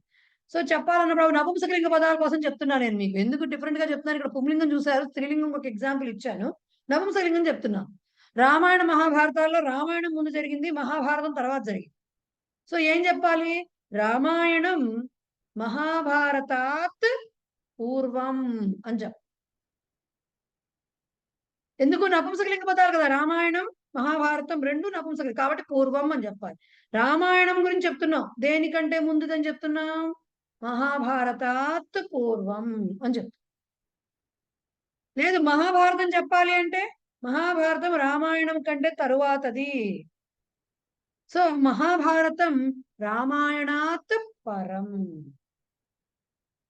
ఓకే, అలా చెప్పాల్సి వస్తుంది. అలాగే కాళిదాస భవభూతే శ్రేష్ఠ. ఇక్కడ కంపారిజన్ కాళిదాసు భవభూతి ఇద్దరి మధ్యలో జరుగుతోంది. ఆ ఇద్దరిలో ఎవరు గొప్పవారు అని చెప్పాల్సి వస్తుంది. సో కాళిదాసు భవభూతి కంటే గొప్పవాడు, అతని కంటే ఇతను గొప్పవాడు, శ్రేష్ఠుడు అని చెప్పాలి. సో భవభూతి అనే శబ్దానికి పంచమి రావాలి. ఎవరికంటే శ్రేష్ఠుడు? భవభూతి కంటే. ఓకే, సో అందుకని దానికి కూడా శ్రేష్ఠ శబ్దం వస్తుంది కాబట్టి భవభూతి అనే పదానికి పంచమి వచ్చి భవభూతే శ్రేష్ఠ అని రావాలి. ఓకే, అర్థమైందా? ఇవి మనం చెప్పుకున్నటువంటి నియమాలు. ఓకే, ఈ పూర్వపర శ్రేష్ఠదే రెండు నియమాల కింద ఇచ్చారు మీకు. పూర్వపర ఒక నియమం, శ్రేష్ఠ ఒక నియమం, అన్ని కలిపితే 5 నియమాలు అయిపోతాయి. బట్ ఒకటే పదాలు కాబట్టి నేను అంతవరకు చూపించాను. ఇప్పుడు వాక్యాలు 163 పేజ్ నెంబరు. ఒక్కొక్క వాక్యం చదువుతూ అర్థం చూస్తూ దానికి మనకి ఏ రూల్ ప్రకారం వచ్చిందో చెప్పుకుందాము. చూడండి. వృక్షాత్ పర్ణం అపతత్, వృక్షము నుండి చెట్టు పడినది. ఫస్ట్ వియోగం. సో చెట్టు నుంచి కాబట్టి చెట్టుకి వృక్షాత్, వృక్షాత్ వృక్షాభ్యాం వృక్షేభ్య. నెక్స్ట్ రెండో బహువచనం కూడా చెప్పేశారు. వృక్షేభ్య ఫలాని పతంతి, చెట్ల నుండి పళ్ళు పడుతున్నాయి. ఇది కూడా రూల్ నెంబర్ 1. ఏమిటది? వియోగం. రైట్. గ్రామీణ గ్రామాత్ ఆగచ్చతి, విలేజర్ కమ్స్ ఫ్రమ్ విలేజ్. కాబట్టి ఆ గ్రామానికి వీడికి వియోగం ఏర్పడింది. సో గ్రామాత్ అని చెప్పి పంచమి వచ్చింది. గ్రామాత్ గ్రామాభ్యాం గ్రామేభ్య. దేవతా స్వర్గాత్ ఆగచ్చంతి, స్వర్గము నుండి. తెలుగులో చెప్పేటప్పుడు ప్రాబ్లం ఉండదండి మనకి, నుండి వలన పక్కన వచ్చేస్తే ఈజీగా ఉంటుంది. సో స్వర్గము నుండి అంటే స్వర్గానికి దేవతలకి సెపరేషన్ వచ్చింది అక్కడ, కాబట్టి స్వర్గాత్ అని పంచమి రావాలి. ఇది కూడా ఫస్ట్ రూల్కే. నిర్ఝర పర్వతాత్ ప్రవహతి. నిర్ఝర అంటే ఒక జలపాతం అంటాం కదా, అదే సెలయేరు ఏదైనా అనుకోండి, ఒక ప్రవాహం. దాని నుంచి ప్రవహతి. ఎక్కడి నుంచి ప్రవహిస్తుంది? పైనుంచి. మనకి జలపాతం ఎలా వస్తుందండి? పైనుంచి కిందకు పడుతుంది. సో అక్కడి నుంచి కొండ నుంచి ప్రవహిస్తున్నది. పర్వతాత్, పర్వత పుంలింగ శబ్దం. పర్వతాత్ పర్వతాభ్యాం పర్వతేభ్య. నెక్స్ట్ ఇప్పుడు ఇక్కడ 5 సెంటెన్సెస్ కూడా. సో కింద పడుతోంది, సెలయేరు వస్తుంది, అక్కడి నుంచి వస్తుంది అంటే అర్థం ఏంటి? పర్వతానికి సెలయేరుకి కూడా నిర్జరము అండ్ పర్వతంకి సెపరేషన్ వచ్చింది కాబట్టి పంచమీ భక్తి వచ్చింది. సో ఫస్ట్ 5 వాక్యాలు, ఫస్ట్ రూల్ నెంబర్ 1 సెపరేషన్, వియోగము కి వచ్చిన వాక్యాలు. నెక్స్ట్ చూడండి. గౌరీ ఆలస్యాత్ న పఠతి. గౌరీ చదవట్లేదు. ఈ చదవకపోవడానికి కారణం ఏంటి? ఒంట్లో బాగుండక చదవట్లేదా? టైం లేక చదవట్లేదా? బయటికి తిరగడానికి వెళ్ళి చదవట్లేదా? ఎందుకు చదవట్లేదు అంటే action, cause of an action అని చెప్పాను చూడండి. క్రియకి జరగడానికి కారణం. నా పఠతి చదవకపోవడం అనేది అది మొత్తం క్రియ. పఠతి యాక్చువల్ కానీ నెగేషన్ చెప్తున్నాం కానీ మొత్తం కలిపి తీసుకోవాలి. చదవడం లేదు అనే క్రియ. ఎందుకు చదవడం లేదు? కారణం ఏంటి? ఆ కారణానికి పంచమి రావాలి. ఆలస్యం అంటే సోమరిపోతాం, సోమరితనం, లేజినెస్. ఆలస్యం అంటే మనం చెప్పుకున్నటువంటి లేట్ కాదండి, విలంబ అది. కానీ ఇక్కడ అది కాదు. ఆలస్యం అంటే సంస్కృతంలో సోమరితనం, లేజినెస్. బద్ధకంతో చదవట్లేదు, అది ఎక్కడికి వెళ్ళలేదు, దానికి ఒంట్లో శుభ్రంగా ఉంది, ఏ ప్రాబ్లము లేదు, అయినా నపుంసకలింగం బద్ధకం. కదండి, ఏంటండి? నపుంసకలింగం కదండి అది. ఆలస్యం నపుంసకలింగం. ఓకే, అలసత్వం. ఆలస్యం నపుంసకలింగానికి తృతీయ విభక్తి నుంచి మళ్ళీ పుంలింగంలానే వస్తాయి కదా రూపాలు. అవును, అదేనండి, కరెక్టే. అది. సో ఆలస్యాత్ న పఠతి. సో ఇక్కడ ఈ వాక్యం దేనికి ఎగ్జాంపుల్? రూల్ నెంబర్ 2 ఏంటది? Cause of an action. ఒక క్రియ జరగడానికి ఆర్ జరగకపోవడానికి జరిగినటువంటి కారణం. ఇక్కడ బద్ధకం కారణం అవుతుంది కాబట్టి దానికి పంచమి వచ్చింది. నార్య ఆతపాత్ గ్లాయంతి. కొత్తది. గ్లాయంతి అంటే మనం వడలిపోతున్నారు, అబ్బా మాడిపోయారు ఎండలో అంటామే. ఆతపహ అంటే ఎండ. ఇప్పుడు నార్య గ్లాయంతి, నా ఆడవారు అలసిపోతున్నారు, వాడిపోతున్నారు, వడలిపోతున్నారు, నలిగిపోతున్నారు, ఏదైనా కానీ. ఎందువలన? దేనికి? వాళ్ళు పని చేసి అలసిపోతున్నారా, లేకపోతే తిరిగి తిరిగి బయటంతా బాగా పనుల మీద తిరుగుతూ అలసిపోయారా? కాదు, ఎండ వలన. సో వీళ్ళ అలసటకి కారణం ఏంటి? ఎండ. కాబట్టి దానికి పంచమి రావాలి. ఇక్కడ కూడా cause of an action. Okay, క్రియకి కారణం ఏమిటి? దానికి పంచమి రావాలి. సో గ్లాయంతి. ఇది కూడా రూల్ నెంబర్ 2. తరుణ్య కౌముద్యాః నందంతి. తరుణ్య నందంతి. తరుణ్య అంటే ఆడవారు. తరుణి, తరుణ్యౌ, తరుణ్య. నందంతి సంతోషిస్తున్నారు. వీళ్ళ సంతోషానికి గల కారణం ఏంటి? కౌముది అంటే వెన్నెల. ఓకే, కౌముది అంటే వెన్నెల. సో వెన్నెల వలన వాళ్ళు సంతోషిస్తున్నారు కాబట్టి వీళ్ళ సంతోషానికి కారణమైనటువంటి ఆ వెన్నెలకి పంచమి విభక్తి రావాలి. సో కౌముది అనేది స్త్రీలింగం కాబట్టి గౌరీలాగా వస్తుంది కాబట్టి కౌముద్యాః అని పంచమి వచ్చింది. జంతవః సూర్యాత్ జీవంతి. ఇందాక మనం చెప్పుకునే ఎగ్జాంపుల్ అది. ఇక్కడ వరకు అంటే 6, 7, 8, 9 ఈ 4 సెంటెన్సెస్ కూడా రూల్ నెంబర్ 2 ఒక క్రియ జరగడానికి గల కారణము, దానికి పంచమి రావాలి అనే దానికి ఎగ్జాంపుల్స్. రైట్. మూడోది ఏంటి? భయము. భయ కారణం ఏదో, కాజ్ ఆఫ్ ఫియర్, దానికి రావాలి in the presence of the verb. So త్రస్యతి అలాంటివే రకరకాల లకారాల్లో వస్తాయి ఇక్కడ. త్రస్యతి అనే వెర్బే. హరిణః వ్యాఘ్రాత్ త్రస్యతి, ఇందాక చెప్పుకున్న ఎగ్జాంపుల్. నెక్స్ట్ గజాః సింహాత్ త్రస్యంతి, బహువచనంలో వచ్చింది అదే వెర్బ్. ఏనుగులు సింహము వలన భయపడుతున్నవి. సో సింహాత్ అని వచ్చింది. నార్యః సర్పాత్ అత్రస్యన్, వీళ్ళు భయపడిపోయారు. ఇదే ఆ త్రస్యతినే పాస్ట్ టెన్స్ లో చెప్పారు, అత్రస్యన్ అని చెప్పి. ఓకే, దేని వల్ల ఆడవారు భయపడ్డారు? సర్పం వలన. వీళ్ళ భయానికి గల కారణం ఏంటి? పాము. సో పాము వలన భయపడ్డారు. అహం చోరేభ్య అత్రస్యం, ఇది కూడా పాస్ట్ టెన్సే, ఉత్తమ పురుషులో ఇచ్చారు. నేను దొంగల వలన భయపడ్డాను. చోరేభ్య, చోరాత్ చోరాభ్యాం చోరేభ్య. సో ఈ 4 కూడా కాజ్ ఆఫ్ ఫియర్ అనే దానికి ఎగ్జాంపుల్స్. ఫస్ట్ 5 ఏమో సెపరేషన్, తర్వాత 4 ఏమో కాజ్ ఆఫ్ అన్ యాక్షన్, తర్వాత 4 ఏమో కాజ్ ఆఫ్ ఫియర్, తర్వాత పూర్వపర శ్రేష్ఠకి వరుసగా వస్తాయి చూడండి. భరతః లక్ష్మణాత్ పూర్వః, అంతే కదా. భరతుడు లక్ష్మణుడు కంటే ముందువాడు. మనం రామలక్ష్మణ భరత శత్రుఘ్నులు అంటాం కానీ యాక్చువల్ వరుస రాముడు, భరతుడు, లక్ష్మణ శత్రుఘ్నులు కవల పిల్లలు కదా. అది కదా వరుస యాక్చువల్ గా. సో రాముడు తర్వాత వాడు ఇమీడియట్ వాడు భరతుడు, తర్వాత లక్ష్మణుడు, శత్రుఘ్నుడు. కాబట్టి భరతః లక్ష్మణాత్ పూర్వః, పూర్వ శబ్దం వచ్చింది కాబట్టి ఎవరికంటే ముందో దానికి పంచమి రావాలి. సో లక్ష్మణాత్ అని వచ్చింది. మరి లక్ష్మణుడు శత్రుఘ్నుల కంటే ముందువాడు కాబట్టి లక్ష్మణ శత్రుఘ్నాత్ పూర్వః. వైశాఖ చైత్రాత్ పరః, ఇందాక చెప్పుకున్నాం. భీమః యుధిష్ఠిరాత్ పరః. పాండవుల్లో ఫస్ట్ వాడు యుధిష్ఠిరుడు, ధర్మరాజు, తర్వాత వాడు కదా భీముడు. కాబట్టి భీమః యుధిష్ఠిరాత్ పరః. అలాగే ఇక్కడ వరకు మీకు పూర్వపర శబ్దాలతోటి వచ్చినాయి 4 వాక్యాలు. తర్వాత శ్రేష్ఠ ఇంకా వస్తున్నాయి చూడండి, విస్తృత, అది కూడా చెప్తున్నారు. ఆమ్రఫలం దాడిమాత్ శ్రేష్టం. ఏమండి, దానిమ్మకాయను మామిడి పండు పెడితే ఎవరైనా ఏం తీసుకుంటారు? ఎవ్వరు దానిమ్మ పండు తీసుకోరు, మామిడి పండే ఎంచుకుంటారు. ఎందుకు? అందరికీ అదంటేనే ఇష్టం, శ్రేష్టం అంటారు. రైట్. ఏంటండి, తినడానికి కూడా ఈజీ. ఇది వలవద్దు కూర్చుని ఇది ఒలుచుకుని తినేసరికి ఓపిక అయిపోతుంది, అదైతే పడపడా తినేసేయచ్చు. సో ఆమ్రఫలం దాడిమ ఫలం అంటే దానిమ్మ పండు, ఆమ్రఫలం అంటే మ్యాంగో, మామిడి పండు. సో మామిడి పండు దాడిమాత్ శ్రేష్టం. చూసారా, శ్రేష్ఠ శ్రేష్ఠ శ్రేష్టం 3 లింగాలు ఉంటాయన్నా ఇందాక నేను. ఆమ్ర ఫలం నపుంసకలింగం కాబట్టి శ్రేష్టం అని వచ్చింది. ఎలా వచ్చినా, ఏ లింగంలో వచ్చినా, ఏ వచనంలో వచ్చినా శ్రేష్ఠ శబ్దం అయితే వచ్చింది కదా అక్కడ. అందుకని దేనికంటే బెటర్ దాడిమాత్. అందుకని దాడిమ శబ్దానికి మనకి పంచమి విభక్తి వచ్చింది. ఇప్పుడు మన రేపు వినాయక చవితి వస్తుంది, దాడిమి పత్రం పూజయామి అంటే దానిమ్మ ఆకు వెయ్యాలి, రైట్? సో దాడిమ ఏ లింగం మేడం? దాడిమ లింగం. దాడిమ లింగం. దాడిమ లింగం అంటే దాడిమహ పుంలింగం. మీరు దాడిమ ఫలం అని చెప్తే నపుంసకలింగం. మహాభారతం రామాయణాత్ విస్తృతం.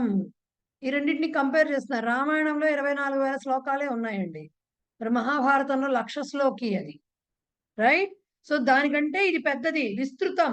శ్రేష్టం అనే కాదు, ఆ అర్థంలో వస్తోంది చాలా పెద్దది అని. సో దానికంటే పెద్దది, ఇది విస్తృతమైనది, చాలా విశాలమైనది అని చెప్పడంలో మహాభారత రామాయణాత్ విస్తృతం అని చెప్తున్నారు పంచమితో. అలాగే భవభూతే కాళిదాస భవభూతే శ్రేష్ఠ అని చెప్పినప్పుడు కూడా మనం ఇందాక చెప్పుకున్న ఎగ్జాంపుల్ అది. ఓకే, రెండిట్లో కంపారిజన్ వచ్చింది. సో ఇది మీకు పంచమి విభక్తి యొక్క రూపాలు, వాటి వాక్యాలు. అర్థమైందా ఇంతవరకు? ఎస్, ఎక్సర్సైజ్ మనం ఇప్పుడు ఏం చెయ్యము, అది అర్థమైంది కదా. ఇక్కడ ఒక నిమిషం అండి. ఇక్కడ కాళిదాస పుల్లింగం కాబట్టి శ్రేష్ఠ అని వచ్చింది. ఇంకొకటి మా హిందీ కాబట్టి ఇక్కడ ఒక దాని మీనింగ్ నాకు కావాలి. జనాః అతిరేకిభ్యః త్రస్యంతి. జనాః దేనుంది ఎక్కడ? మాకు లేదే ఆ వాక్యం. అదే హిందీలో మీకు మాకు కొన్ని చాలా వేరువేరుగా ఉన్నాయి. అతిరేకిభ్యః. నాకు మీరు పని చేస్తారా, మీది ఆ విభక్తి వాక్యాలు నాకు ఫోటో తీసి పంపిస్తారా? వీళ్ళకి కూడా చెప్తాం క్లాస్ లో, నెక్స్ట్ క్లాస్ లో మనం చెప్తే అందరికీ తెలుస్తుంది కదా దాని మీనింగ్ ఏంటనేది. ఒకసారి నాకు తీసి పంపించండి. ఏమైనా డిఫరెన్స్ ఉంటే ఇంకో 4 ఎగ్జాంపుల్స్ వస్తాయి, అంతే కదా. దాని హిందీలో లోగు అతిరేకియోం సే డర్తే హై. అతిరేకిభ్యః అన్నారా? అతిరేకిభ్యః. నేను చూస్తా, నాకు తెలియదు ఆ పదం దాని మీనింగ్ ఏంటో నేను చూస్తాను. అయినా ఇంకేమన్నా అలాంటి పదాలు వచ్చాము వీళ్ళకి కూడా ఎగ్జాంపుల్స్ తెలుస్తాయిగా, నాకు ఫోటో పంపించండి. అదొక్కటే వేరుగా ఉంది, మిగతావన్నీ మీరు చెప్పినట్టు కొంచెం అటు ఇటుగా ఉన్నాయి అంతే. అతిరేకిభ్యః అన్నారు కదా, ఉండండి అదొక్కటే. అదే ఒక్క నిమిషం ఉండండి చెప్తాను. మేము ఇంకా హిందీలోనే రాయాలండి, పొరపాటు హిందీ సెలెక్ట్ చేసేసాం. హిందీలోనే రాయాలి, ఏమీ చేయలేము దానికి.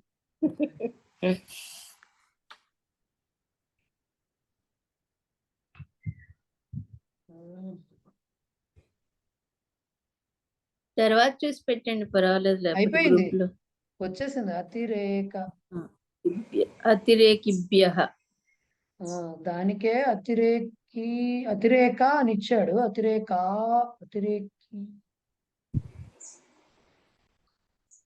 लोग अतिरेकियों से डरते हैं. అంటే బేసిక్ గా ఎక్సెస్ అని ఇచ్చారు. అతిరేక అంటే రిడండెన్సీ అని మీనింగ్ కూడా ఇచ్చారు. మనకి ఇది కావాలి, కల్పద్రుమ వస్తే కరెక్ట్. అతిశయాలు అదండి, ఆడంబరాలు, షో ఆఫ్ అంటాం కదా మనము, అదనమాట. వాటి వలన అంటే ఆడంబరాలు. ఏంటి సార్? 121 పేజీ తీస్తారు ఒక్కసారి. చెప్పండి సార్. దాంట్లో వాక్యాలు ఉన్నాయి కదా మీదన. ఒకటోది ఉద్యానాత్ బహిః అంతః చ వృక్షాః భవంతి అని ఉంది. ఎందుకంటే చేస్తున్నాను ఎక్సర్సైజ్ చేస్తున్నప్పుడు నాకు ఉద్యానాత్ అన్నది పంచమి రాశారు కదా అక్కడ, కాదా? అవును, పంచమి వస్తుంది అక్కడ. పంచమియే రావాలి, ఎందుకంటే బహిర్యోగే పంచమి అని రూల్ ఉంది. బహిర్యోగం అంటే బహిః అని వాడినప్పుడు పంచమి వాడాలి అని ఉంది, రూల్ ఉంది. అచ్చా, అయితే ఓకే, రైట్. అది ఉంది. అంటే అది నాకు తేడాగా కనిపించింది. అది నాకు ఇప్పుడు ఒకటే గుర్తుపెట్టుకోండి, ఇలా మనం దీన్ని ఇలా అన్వయం చేసుకోవచ్చు. అంత రూల్ మనకు తెలియకపోయినా బహిహి బయట చెట్లు ఉన్నాయి. ఎక్కడున్నాయి? ఎక్కడున్నాయి అంటే బయట. దేనికి బయట ఉద్యానానికి. ఉన్నాయి? సో ఉద్యానానికి. ఉద్యానంలో లేవు. చెట్లకి ఉద్యానానికి సెపరేషన్ వచ్చింది. ఓహో. అట్లా విధంగా అర్థం తీసుకోవాలి. చేసుకుంటే మనకి మిగతా సూత్రాలతో సంబంధం లేదు. Okay okay. రైట్? అది ఎందుకు నాకు కొంచెం నాకు అనిపించింది అలాగా. లేదే ఓకే, రైట్. వస్తుంది. బహిర్యోగ పంచం ఉంది సూత్రం. అలా లేకపోయినా చెట్లు ఎక్కడ ఉన్నాయి మనం ఇలా అన్వయించుకోవాలి ఇక వాక్యాన్ని. ఓకే, చెట్లు ఓకే. ఎక్కడున్నాయి ఇప్పుడు? కొంచెం బయట తెలుగులో ఉన్నాయి. బయట అనుకోవాలి. ఉన్నాయి. బయట ఉన్నాయి అంటే ఇంట్లో లోపల లేవు అంటే దానికి దీనికి సెపరేషన్ వచ్చింది. సెపరేషన్, వియోగం. అది వియోగం వచ్చింది. రైట్? Okay, right. థ్యాంక్ ఎస్. యూ. సో నెక్స్ట్ వెంటనే వీళ్ళు పంచమి విభక్తి తర్వాత ఇమ్మీడియట్ గా తహ అనే ప్రత్యయం ఒకటి ఇచ్చారండి. ఓకే, మీకు అవి శిబిరం అటెండ్ అయిన వాళ్ళకి ఆ తహ బాగా అలవాటు. నగర తహ, గ్రామ తహ అనేవి బాగా అలవాటు. ఎందుకు చెప్తారు ఆ ప్రత్యయము అంటే, ఇప్పుడు మీకు పంచమి విభక్తికి ప్రత్యామ్నాయం అనమాట. రామాత్ ఎలా అన్నాము, రామతహ అన్నా అంతే. గౌర్యాహ ఎలా అన్నామో గౌరీతహ అన్నా కూడా అలాగే. నద్యాహ ఎలాగన్నాము నదీతహ. అలాగే భవభూతే ఎలాగన్నామో భవభూతితహ అనేది కూడా అలాగే వస్తుంది. ఓకే, తహ ప్రత్యయం బేసిక్ గా నుండి వలన పంచమి విభక్తి అర్థంలో వాడేటటువంటి ప్రత్యయం. కాబట్టి తహ అనేది లింగ వచన విభక్తులతో సంబంధం లేకుండా వాడచ్చు. అందుకని ఇప్పుడు మీరు రామం నుండి అని చెప్పాలంటే రామాత్, పంచమి విభక్తి రూపాలు చెప్పాలనుకోండి రామాత్ అని చెప్పాలి. అది చెప్పాలంటే ఆ రామశబ్దం పుంలింగమా ఏ లింగమో తెలియాలి, దానికి వచనం ఏంటో తెలుసుకోవాలి, ఇవన్నీ తెలియాలి. రైట్? బట్ దీనికి తహ వాడేటప్పుడు మీకు అందుకని శిబిరంలో చెప్తారు తహ ప్రత్యయానికి ఆ ప్రాబ్లం ఉండదు. ఓకే, నగర తహ వృక్ష చెట్టు నుండి చెప్పుకున్నాం కదా, వృక్షాత్ అని చెప్పాం. దానికే ప్రత్యామ్నాయం వృక్ష. దాని ప్రాతిపదికానికి తహ పెట్టాలి. ప్రాతిపదికానికి పెట్టాలి. వృక్షాత్ వృక్ష శబ్దం కదా అది, ప్రాతిపదికం వృక్ష. వృక్ష తహ. హరి శబ్దానికి ప్రాతిపదికం ఏంటి? హరిహి అనేది మనం మామూలు చెప్తాం, కానీ ప్రాతిపదిక ఏంటి? హరి. హరితహ. ఓకే, గురు శబ్దానికి ప్రాతిపదిక ఏంటి? గురు కదా, గురుహు అనేది ప్రథమా విభక్తి. బట్ ప్రాతిపదిక ఏంటి? గురు. గురుతహ. ఆ ప్రాతిపదికకి తహ పెట్టేస్తే చాలు, ఇంకేమి చెయ్యక్కర్లేదు, ఏ లింగం అయినా సరే. పుస్తకం ఉందనుకో, పుస్తకంలో మకారం ఉండదు కదా, పుస్తకతః అంటే అలా ఉండదు. పుస్తకం నుండి పుస్తకతః, పుస్తకాత్ అనక్కర్లేదు, పుస్తకతః అనొచ్చు. ఓకే, అలా అంటే వారి పంచమి విభక్తి. నపుంసకలింగం తీసుకున్నాం అనుకోండి, వారినః అనే నపుంసకలింగం అయిందా, దీంట్లో పంచమే ఆరక్కర వారితః అని వాడేయచ్చు. సో అయితే ఇక్కడ ఇంకొక ఫెసిలిటీ కూడా ఉంది. వృక్షతః అనే పదానికి కాంటెక్స్ట్ ని బట్టి ఒక చెట్టు నుంచి అవ్వచ్చు, 2 చెట్ల నుంచి అవ్వచ్చు, ఎక్కువ చెట్ల నుంచి కూడా అవ్వచ్చు. అంటే వృక్షాత్, వృక్షాభ్యాం, వృక్షేభ్య మూడిటి బదులుగా కూడా వృక్షతః అని రాసేయచ్చు. అక్కడ కాంటెక్స్ట్ ని బట్టి అర్థం చేసుకుంటారు జనాలు. దేనికి రాసిన వృక్షేభ్య అన్నా కూడా వృక్షతః రాయొచ్చు, వృక్షాత్ అన్నా వృక్షతః రాయొచ్చు, వృక్షాభ్యాం అన్నా కూడా వృక్షతః రాయొచ్చు. అంటే మేడం ఈ చూసారా, ఈ కరోతి వాడి వచ్చు కదా, మామూలుగా వెర్బ్ పూర్తిగా తెలియకపోతే కరోతి వాడేస్తూ ఉంటారు కదా సుమారుగా. అది కూడా వస్తుంది నెక్స్ట్. ఆ కరోతి కూడా ఇష్టం వచ్చినట్టు వాడడానికి లేదు, దానికి ఉంది, రూల్స్ ఉన్నాయి. ఓకే, సో ఈ తహ అనేది బేసిక్ గా పంచమి విభక్తికి ప్రత్యామ్నాయం. మీనింగ్ లో ఏమీ డిఫరెన్స్ ఉండదు, ప్రాతిపదికకి తహ చేరుస్తాం అంతే. అయితే ఏకద్వి బహువచనం ఆ మాట మీకు చెప్పలేదు ఇక్కడ, మీకు అన్ని ఏకవచనాలే ఇచ్చారు వాక్యాలు. బట్ ఏకద్వి బహువచనాల్లో దేనికైనా వాడచ్చు సేమ్ పదం. ఓకే, సేమ్ పదం వాడచ్చు. ఇప్పుడు రామాత్ రామత వృక్షాత్ పర్ణం పతతి వృక్షతః అని వాడచ్చు. బాలః శాలాయాః ఆగతవాన్ బాలః శాలాతః ఆగతవాన్. దాని ప్రాతిపదికం శాలా కాబట్టి శాలాతః అంటాం. శాఖాయాః ఫలం పతితం శాఖాతః ఫలం పతితం. భక్తేన దేవ్యాః వరః ప్రాప్తః. దేవీ శబ్దం ఈకారాంతం గౌరీలా వస్తున్నాడు, దేవీతః అనేచ్చు. దేవ్యాః అనే గుర్తుండాలని అవసరం లేదు. సరస్వత్యాః పుస్తకం స్వీకృతవాన్. అహం సరస్వత్యాః అంటే నేను సరస్వతి నుండి పుస్తకం, ఇందాక నేను అన్నా కదా పుస్తకం తీసుకోవడం గురించి సెపరేషన్. స్వీకరోతి వచ్చినప్పుడు పంచమి వస్తుంది, ఎవరి నుంచి తీసుకున్నాము. సో సరస్వతి దగ్గర నుంచి, సో సరస్వతీతః. సరస్వత్యాః అనేది ఇవన్నీ గుర్తుండకపోవచ్చు, బట్ సరస్వతి అనే పేరు గుర్తుంటుంది కదా, తహ రాసేస్తే అయిపోయింది. సో బేసిక్ గా తహ ప్రత్యయం అనేది పంచమి విభక్తి అర్థంలో వాడతాము. క్లియర్? అర్థమైందా? అర్థమైంది. మేడం ఇంకొకసారి చెప్పరా అండి? తహ ప్రత్యయము పంచమి విభక్తి అర్థంలో వాడతాము. పంచమి విభక్తి అర్థం అంటే ఇప్పుడు మనం చెప్పుకున్న విభక్తులు రామాత్, రామాభ్యాం, రామేభ్య అనే బదులుగా రామ అనే ప్రాతిపదికకి తహ పడితే రామతహ అయిపోతుంది. సో రామాత్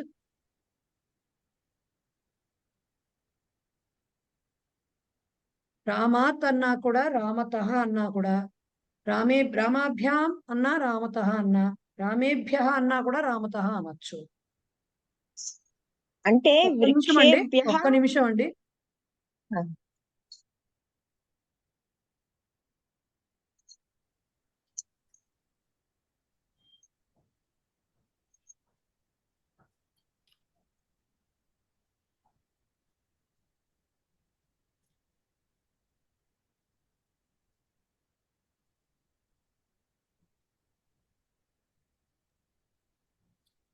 సో అలాగా మనం ప్రాతిపదిక స్త్రీలింగం అయినా సరే గౌరీతహ, నదీతహ, లతాతహ, లేఖనీతహ అలా వాడచ్చు. నపుంసకలింగం అయినా కూడా నగరతహ, అలాగే మేడం ఒక పుస్తకతహ. చిన్న సందేహం. చెప్పని ఇప్పుడు పూర్తవనివ్వండి. అది వాళ్ళు ఆవిడ అడిగిన దానికి పూర్తవనివ్వండి. మధ్యలో ఆపేస్తే నేనేం చేయను. సో ఇలాగ అలాగే తహ మేడం. అనేది పుంలింగ, నపుంసకలింగ, స్త్రీలింగ భేదాలు లేకుండా ప్రాతిపదికకి తహ చేరిస్తే అక్కడ మీకు పంచమి విభక్తి అర్థం వచ్చేస్తుంది. అది ఏ వచనమైనా కూడా అలాగే. తహతోటి వాడేయచ్చు. క్లియరా విజయ గారు? క్లియర్ అండి. ఇప్పుడు వృక్ష, పర్ణం, అపత. రామాః తహ నచ, ఏంటండి? రామాః తహ నచ. ఇక బహువచనం వాడక్కర్లేదు. రామతః. ప్రాతిపదికకే తహ వాడితేనే 3 వచనాల్లో దేనికైనా వాడచ్చు. ఓహో. గ్రామాత్, గ్రామాభ్యాం, గ్రామేభ్య మూడిటి బదులుగా కూడా గ్రామతః అని వాడేయచ్చు. బట్ కాంటెక్స్ట్ ని బట్టి ఇప్పుడు మనం ఇలా చెప్దాం అనుకుంటున్నాం అనుకోండి వాక్యము. జనులు ఇళ్ల నుండి బయటికి వస్తున్నారు. ఓకే, జనులు ఇళ్ల నుండి బయటికి వస్తున్నారు. జనులు ఒకే ఇంటి నుంచి బోళంత మంది జనాలు రావచ్చు, లేదంటే అన్ని చాలా ఇళ్ల నుంచి చాలా మంది రావచ్చు. పాసిబిలిటీ ఉంది కదా దానికి. సో ఎప్పుడు మనం ఇలా చెప్పదు, జనాహ గృహాత్ బహిః ఆగచ్చంతి, జనాహ గృహేభ్యః బహిః ఆగచ్చంతి. 2 వాక్యాలు చెప్పాం. రెండిటికి బదులుగా జనాహ గృహతః బహిః ఆగచ్చంతి రెండిటికి బదులు వాడచ్చు. గృహాత్ అన్నా గృహేభ్య రెండిటి బదులు గృహతః అనేది వాడేయచ్చు. గృహాహతః అని వాడక్కర్లా సార్. ఇంకా ప్రాతిపదికకే తీసుకోవాలి. గృహం అనే దానికి ప్రాతిపదిక ఏంటి? గృహ, అకారాంత నపుంసకలింగ గృహ శబ్ద అది. సో ప్రాతిపదికకే తహ ప్రత్యయం వాడతాం. ఓకే, అలాగే, రైట్. ధన్యవాదాలు. ఎస్ మూర్తి గారు చెప్పండి సార్. ఇప్పుడు ఇది నుండి అన్నదానికే ఈ తహ వాడుతున్నారండి. వలన అన్నదానికి కూడా ఇది వాడచ్చా? వాడచ్చు. పంచమి విభక్తి అర్థంలో వాడచ్చు. సర్పతః అంటే ఇప్పుడు త్రస్యతి ఇది కూడా వాడచ్చు. అప్పుడు హరిణః వ్యాఘ్రతః త్రస్యతి చెప్పచ్చు. అదేగా చెప్తున్నాను, ఎక్కడైనా వాడచ్చు. ఓకే, మొత్తం వలనాన్ని కంటెంట్ బట్టి నుండి అన్నిటికీ వాడి. పంచమి విభక్తి అర్థంలో తహ వాడచ్చు అంతే. Okay, right. Okay, right. Right. ఇప్పుడు పరీక్షలో రాసేటప్పుడు కూడా, ఎగ్జామ్ లో కూడా అలా రాసేయచ్చండి, లేకపోతే వాళ్ళు పర్టికులర్ గా చెప్తారా? పంచమి విభక్తి రూపాలు రాయమని ఇస్తే మాత్రం అదే రాయాలి, పంచమి విభక్తివే రాయాలి. అదే రాయాలి. ట్రాన్స్లేషన్ లో మామూలుగా మీకు వాక్యాలు వచ్చాయనుకోండి రాయొచ్చు, తహ రాసేసేయచ్చు. మామూలుగా రాసేయచ్చు. ఓకే, రాసేయచ్చు.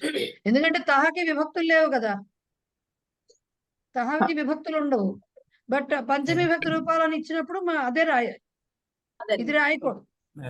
తహ రాస్తే లింగ రూపాలు ఉంటాయి. ఏంటి సార్? ఏంటండి? లింగ రూపాలు ఉంటాయా? అంటే స్త్రీలింగం, పుల్లింగం, నపుంసకలింగం అయిపోతుందండి. తహ చేరిస్తే వచ్చే పదం అవ్యయం అయిపోతుంది. రైట్ మేడం, దదాతికి లంగ్ ఫారం ఏమిటి? దేనికండి? దదాతి. అదదాత్. అదదాతేనా? ఓకే. అదదాత్.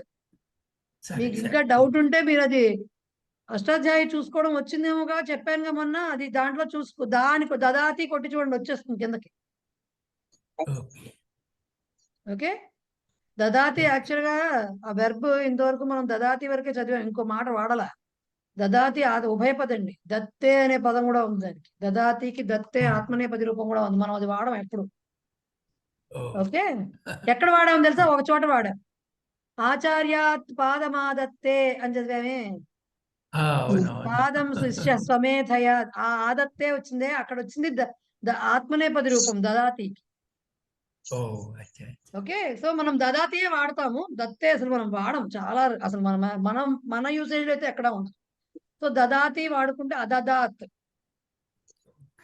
రైట్. ఇంక దీంట్లో చెప్పాల్సినవి ఏమున్నాయంటే, మేడం తీసుకోవడం అనే అర్థంలో అది సంస్కృతంలో ఏమంటారండి? ఏంటది? తీసుకోవడం. పీక్కోవడం. తీసుకోవడం. నయతి నయతి. గృహ్ణాతి. ఉన్నారు. నయతి కాదండి, గృహ్ణాతి. ఓకే, తీసుకురావడం. ఓకే. వెళ్ళడం కాదు, తీసుకోవడం. గుణాతి. గృహ్ణాతి, స్వీకరోతి. వైద్యతః రుగ్ణః ఔషధం స్వీకరోతి. వైద్యతః అని చెప్పచ్చు. Correct, correct, right. సో ఇక దీంట్లో మీకు సంస్కృత వ్యవహారంలో ఇప్పుడు నేను ఇంకా చెప్పనేమో, బేసిక్ గా కిమర్థం, కుత్ర, కుతః ఉన్నాయి.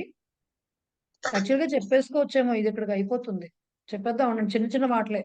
కిమర్థం అంటే చూడండి 173 పేజ్ నెంబర్. ఈ ఎక్సర్సైజ్ మీరే చేసుకోవచ్చు, అందుకని చెప్పేసి వదిలేస్తే అయిపోతుంది. సో కిమర్థం అంటే 173. ఓకే. సో కిమర్థం అంటే ఎందుకు, వై. దానికి అన్ని కిమర్థం ఎందుకు అన్నిటికీ అది అవ్యయం. కిమర్థం అనేది అవ్యయం.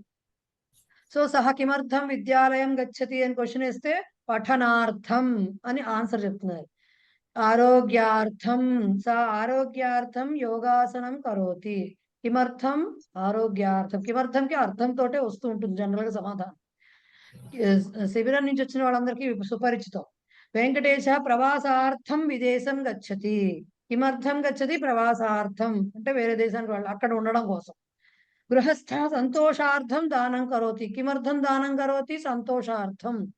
సో కిమర్థం అనే దానికి, ఈ క్వశ్చన్ కి వై అనే దానికి ఆన్సర్ కూడా ఆ అర్థం. ఆరోగ్య అని ఉంటే దానికి అర్థం, సంతోష అర్థం, ఇవి కలిపితే ఆ మాటలన్నీ వచ్చేస్తాయి. పఠన అర్థం. ఓకే, సో ఇలాగ మనం కిమర్థం అనే దానికి చెప్పుకోవాలి. వై, కిమర్థం అంటే వై అనేది క్వశ్చన్. ప్రశ్నవాచక శబ్ద సప్తకకారాల్లో ఒక కకారం కిమర్థం. అలాగే కుత్ర, ఇది కూడా మీ అందరికీ తెలుసు, ఎక్కడ, వేర్. ఓకే, దినేశ కుత్ర గచ్చతి, ఎక్కడికి వెళ్తున్నాడు? ఆ కుత్ర గచ్చతి వచ్చింది కాబట్టి ఆ గచ్చతి గమ్యస్థానము కర్మపదం అవుతుంది కాబట్టి దానికి ద్వితీయ విభక్తి రావాలి, రైట్. సో వైద్యాలయం గచ్చతి. రమణ కుత్ర వసతి, ఎక్కడ ఉంటున్నాడు అంటే కాశ్యాం. ఇక్కడేంటి, ఎక్కడ ఉండడం, వసతి. గచ్చతికి గమ్యస్థానం కాబట్టి మనకి వైద్యాలయం అని చెప్పి, వైద్యాలయం అని కర్మపదం కాబట్టి ద్వితీయ విభక్తి వస్తుంది. అలా కాకుండా కుత్ర వసతి అన్నప్పుడు ఎక్కడ ఉంటున్నాడు అన్న ప్లేస్ కాబట్టి అది ఆ ప్లేస్ చెప్పాలన్నప్పుడు ఏం చెప్పాలి? అక్కడ ఉంటున్నాడు, పలానా ప్లేస్ లో ఉంటున్నాడు కాబట్టి సప్తమి చెప్పాలి, కాశ్యాం అని చెప్పాలి. సప్తమి వచ్చినప్పుడు బాగా అర్థమవుతుంది. అలాగే వేద కుత్ర అస్తి, వేద అనేది పేరు, ఎక్కడ ఉంది అంటే పూజాగృహే అస్తి, అది కూడా సప్తమిలో చెప్పాలి. ఒక గచ్చతి వచ్చినప్పుడే కుత్రకి ఆన్సర్ కర్మపదం కింద వచ్చేది ద్వితీయ విభక్తిలో వస్తుంది. మిగతా అన్ని చోట్ల సప్తమి విభక్తిలో వస్తుంది కుత్రకి ఆన్సర్. కథాకి సమయం ఎలా అయితే సప్తమిలో వచ్చిందే, పంచవాదనే షడ్వాదనే అనుకుంటూ ఇది కూడా అట్లాగే వస్తుంది. ఒక్క గచ్చతి అనే వెర్బ్ వచ్చినప్పుడు మాత్రం కర్మపదము అవుతుంది కాబట్టి గమ్యస్థానము దానికి మాత్రం మీకు ద్వితీయ విభక్తి వస్తుంది. అలాగే రాజేంద్ర కుత్ర కార్యం కరోతి, ఎక్కడ పనిచేస్తున్నాడు అంటే వాటికాయాం. అంటే వాటిక అంటే తోట. ఓకే, వాటికాయాం. వాటిక అంటే తోట అండి, వాటిక అంటే తోట, గార్డెన్. సో కుత్ర అనేది అది. కుతః అనేది ఇంకొకటి వచ్చింది. కుతః అంటే వాళ్ళు ఏం చెప్తున్నారు? కుతః అనే దానికి సావిత్రి కుతః ఆగతవతి. ఇక్కడ మీకు చెప్పిన కుతఃకి ఆన్సర్ ఫ్రమ్ వేర్ అని చెప్పారు. ఇక్కడ మీకు ఆన్సర్ ఫ్రమ్ వేర్ అని చెప్పారు, అంటే పంచమీ విభక్తి అర్థంలో చెప్పారు. యాక్చువల్గా కుతహ అనే దానికి ఎందువలన అనేది కూడా ఉంది, కిమర్థం అనే మీనింగ్ కూడా ఉంది. ఇప్పుడు ఆల్రెడీ దానికి కిమర్థం అనేది వచ్చేసింది కాబట్టి ఒకటి, ఇక్కడ కుతహ అంటే మీకు చెప్పిన మీనింగ్ ఫ్రమ్ వేర్, ఎక్కడ నుండి. కుతహ ఆగతవతి రాజమహీంద్ర, కుతహ వచ్చింది కాబట్టి ఆ కూ తీసేసి పేరు పక్కన తహ ప్రత్యయం పెట్టేశారు, రైట్. రాజమహేంద్రి మహేంద్రి తహ. రాఘవ ఘటీం కుతహ అనేది, ఘటి అంటే మన గడియారం, వాచ్. ఎక్కడి నుంచి తీసుకొచ్చాడు? విదేశతః. అలాగే ఫలాని కుతహ పతంతి, ఒకవేళ లాగ్ ఆఫ్ అయిపోతే ఒకసారి లాగిన్ అవ్వండి. ఫలాని కుతహ పతంతి ఎక్కడి నుంచి పడుతున్నాయి? వృక్షతః పతంతి, చెట్టు నుంచి ఆర్ చెట్ల నుంచి, ఏదైనా ఒకటే మీనింగ్. సా భోజనం కుతహ అనేది, భోజనం ఎక్కడి నుంచి తీసుకొస్తున్నది? గృహతః. సహ జపమాలాం కుతహ నీతవాన్, ఎక్కడి నుంచి తీసుకొచ్చాడు జపమాలని? కాశీతః. ఇక్కడ దీంట్లో విభక్తితోటి సంబంధమే లేదు, డైరెక్ట్ గా తహ తహ తహ పెట్టుకుని వచ్చేస్తే అయిపోతుంది. కుతహ ఫ్రమ్ వేర్. ఓకే. అలాగే మీకు ఇక్కడ ఇచ్చిన ఎక్సర్సైజ్ కూడా మీకు ట్రై చేయండి, నాకు తెలిసి మీకు వచ్చేస్తుంది ఇది.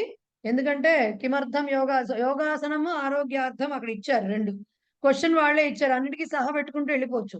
సహ కిమర్థం యోగాసనం కరోతి, సహ ఫస్ట్ది క్వశ్చన్ పార్ట్, సెకండ్ది ఆన్సర్ పార్ట్, స్లాష్ అవుతుంది ఫస్ట్ది క్వశ్చన్. సో సహ కిమర్థం యోగాసనం కరోతి అంటే ఆన్సర్ రాయాలి, సహ ఆరోగ్యార్థం యోగాసనం కరోతి. అన్ని అలాగే రాయాలి, ఫస్ట్ది క్వశ్చన్ పార్ట్, సెకండ్ది answer part. I guess you can do, right. Try చేయండి అవి, లేకపోతే మనం చెప్పుకోవచ్చు. అలాగే విశ్వనాథ కాశీ, విశ్వనాథ మందిరం కుత్ర అస్తి? కాశ్యాం అస్తి. దీనికి కాకపోతే విభక్తులు తెలియాలి, ఇది నేను చెప్పిస్తాను క్లాస్లో, నెక్స్ట్ క్లాస్ ట్రై చేయండి ఎక్సర్సైజ్. ఈ ఎక్సర్సైజ్ మిగతా ఎక్సర్సైజ్ కూడా ఉంది కదా, నెక్స్ట్ క్లాస్ లో చేసేద్దాం, రైట్. ట్రై చేయండి ఊరికి. మీరు ఒక కుత్రాదానికి మీరు రాయడం కష్టం, విభక్తి తెలియాలి కాబట్టి, బట్ కుతహాకి రాసేసుకోవచ్చు, కిమర్థంకి కుతహాకి ఎక్సర్సైజ్ చేసేసేయచ్చు మీరు, right. So next Monday class లో మిగిలిన లెసన్ కంప్లీట్ చేసుకుని వీలవుతుంది, నాకు తెలిసి 9th లెసన్ బిగిన్ చేసేస్తాను ఆ రోజు, రైట్. ఇంకా 3 నిమిషాలు టైం ఉంది కాబట్టి మళ్ళీ ఈ 10 పాఠాల్లోనూ అత్యంత, అంటే చదివితే అన్ని ఈజీ అనకండి మేడం, అత్యంత కష్టమైంది ఏంటి పాఠం? ఎంత కష్టమైనది ఏమి కష్టం కాదు. అది అందరు చెప్తారు, అందుకే ముందరే కండిషన్ చెప్పాను, కండిషన్ ఆల్రెడీ చెప్పాను. చదివితే ఈజీ అంటే అది అత్యంత కష్టమైనది, ఉన్న దాంట్లో కష్టమైనది. ఉద్దేశంలో పాస్ట్ టెన్స్ ఫార్మ్స్ కష్టం. అచ్చా, ఓకే. లంగ్ లకారము మిగతావి వేరు, లంగ్ లకారం కానీ తవతు రెండు చేంజ్ చేయడము అండ్ లంగ్ లకారం గుర్తుపెట్టుకోవడం కొంచెం కష్టం నా ఉద్దేశం. లంగ్ లకారం కరెక్ట్ మేడం, రైట్. అంటే మీకు పఠతి వచ్చేసింది అనుకోండి, పఠతు రాసేస్తాం, బట్ దీనికి ఒక ఆ ముందర చేరుతూ ఉంటుంది, అది చూసుకోవాలి. అండ్ మనం ఏం చెప్పాము, భూతకాలంలో మళ్ళీ రెండో ప్రయోగం కూడా చెప్పుకున్నాం, తవతు ప్రత్యయం కూడా చెప్పాం. సో ఇది కొద్దిగా ఒక బిట్, మిగతా వాటి మీదట అన్నారు కాబట్టి వాటికంటే ఓపిస్తారని చెప్తున్నారు తప్పించి, బట్ ఏదైనా కూడా మనం మీరు అన్నట్టు చదివితే తేలిక.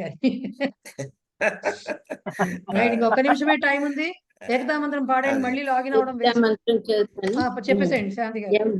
యం వైదికా మంత్ర దృశ పురాణాః ఇంద్రం యమం మాతరిష్వానమాహుః వేదాంతినో నిర్వచనీయమేకం యం బ్రహ్మ శబ్దేన వినిర్దిశంతి శైవాయమీశం శివైత్యవోచన్ యం వైష్ణవా విష్ణురితి స్తువంతి బుద్ధస్తథార్హన్నితి బౌద్ధ జైనాః సశ్రీ అకాలేతి చ సిక్కసంతః శాస్తేతి కేచిత్ ప్రకృతిః కుమారః స్వామీతి మాతేతి పితేతి భక్త్యా యం ప్రార్థయంతే జగదీశితారం స ఏక ఏవ ప్రభృద్వితీయః.